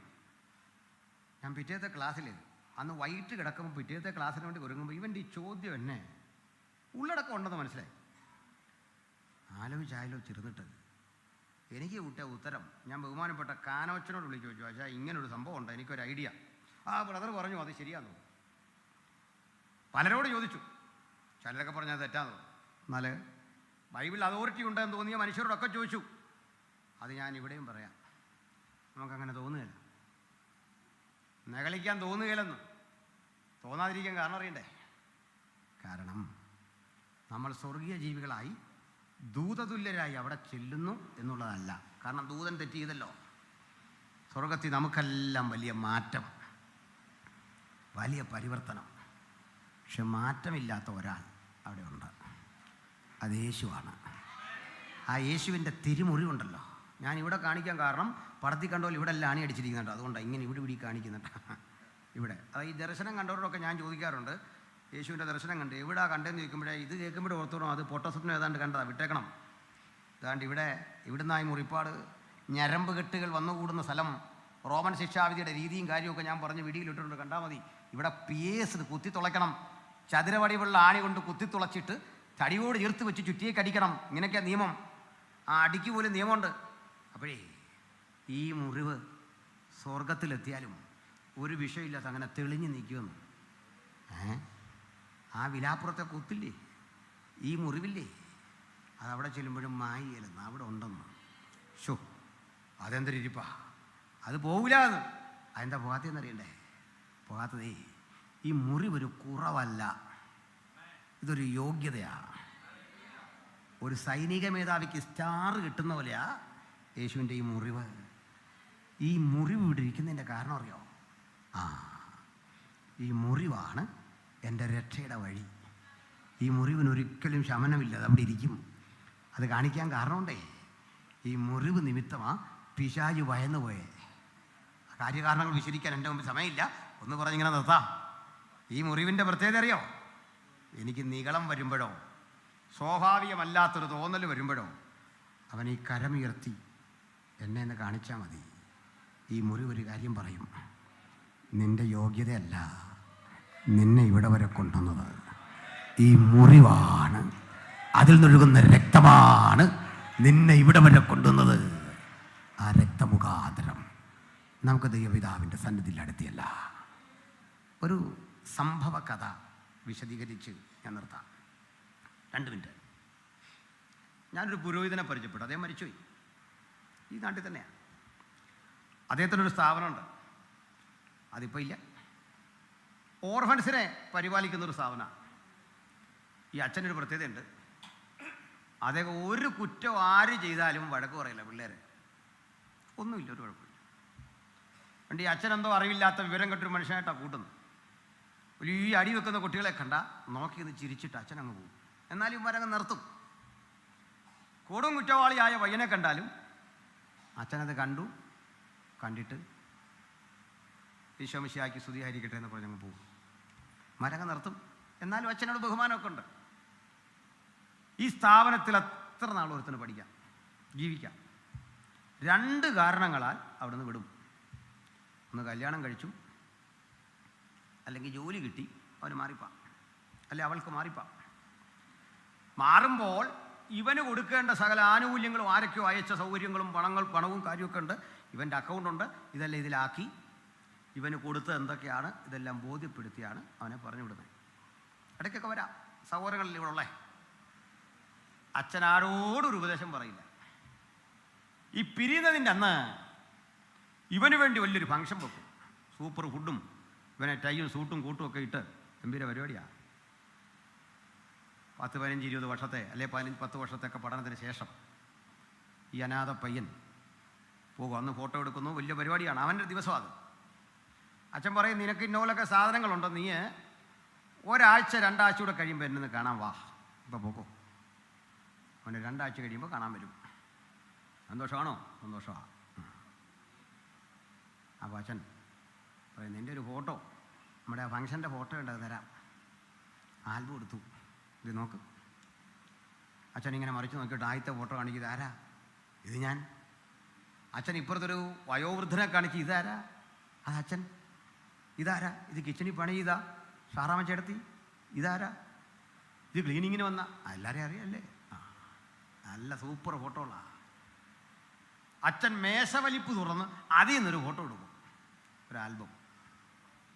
മറിച്ചിട്ടൊരു കാര്യം കാണിക്കും, എന്നിട്ട് ചോദിക്കും, ഒരു ഫോട്ടോ കണ്ടു. കീറി ഉടുപ്പും മുഷിഞ്ഞ വസ്ത്രത്തോടെ ഓടയിൽ ഒരു കുഞ്ഞു കിടക്കുന്ന ചിത്രം കാണിക്കും. മനസ്സിലായോ? ഇല്ല. അടുത്ത വലിപ്പ് തുറന്നിട്ട് കാണിക്കും, ഇത് മനസ്സിലായോ? ഇല്ല. അടുത്ത പേജ് തുറക്കുമ്പോൾ പിടിയിട്ടും, ഇത് ഞാൻ. ഇതായിരുന്നു നീ ഇവിടെ വരുമ്പോൾ ഇതായിരുന്നു. അടുത്തൊരു ഫോട്ടോ എടുത്തിട്ട് ഇത് ചോദിക്കും, ഒരു സുന്ദരനായ ചെറുപ്പക്കാരനെ കാണിക്കും, ഇതാരാന്ന് മനസ്സിലായോ? ഇല്ല. അതായിരുന്നു ഞാൻ. ഞാനിന്ന് എങ്ങനെ എത്തി? എരാനര ബാധിച്ചൊരു വൃദ്ധൻ. നീ ഇന്ന് എങ്ങനെ എത്തി? സൂട്ടും കൂട്ടും അണിഞ്ഞ ഒരു സുമുഖൻ. നിനക്ക് ജന്മം നൽകാതെ, നിന്നിൽ നിന്നൊന്നും വാങ്ങാതെ ഞാൻ എൻ്റെ ആയുസ് മുഴുവൻ നിനക്കും നിന്നെ പോലൊക്കെ തന്നു. നീ എന്തെങ്കിലും സമ്പാദിച്ചു കൊണ്ടൊന്നും അച്ഛന് വേണ്ട.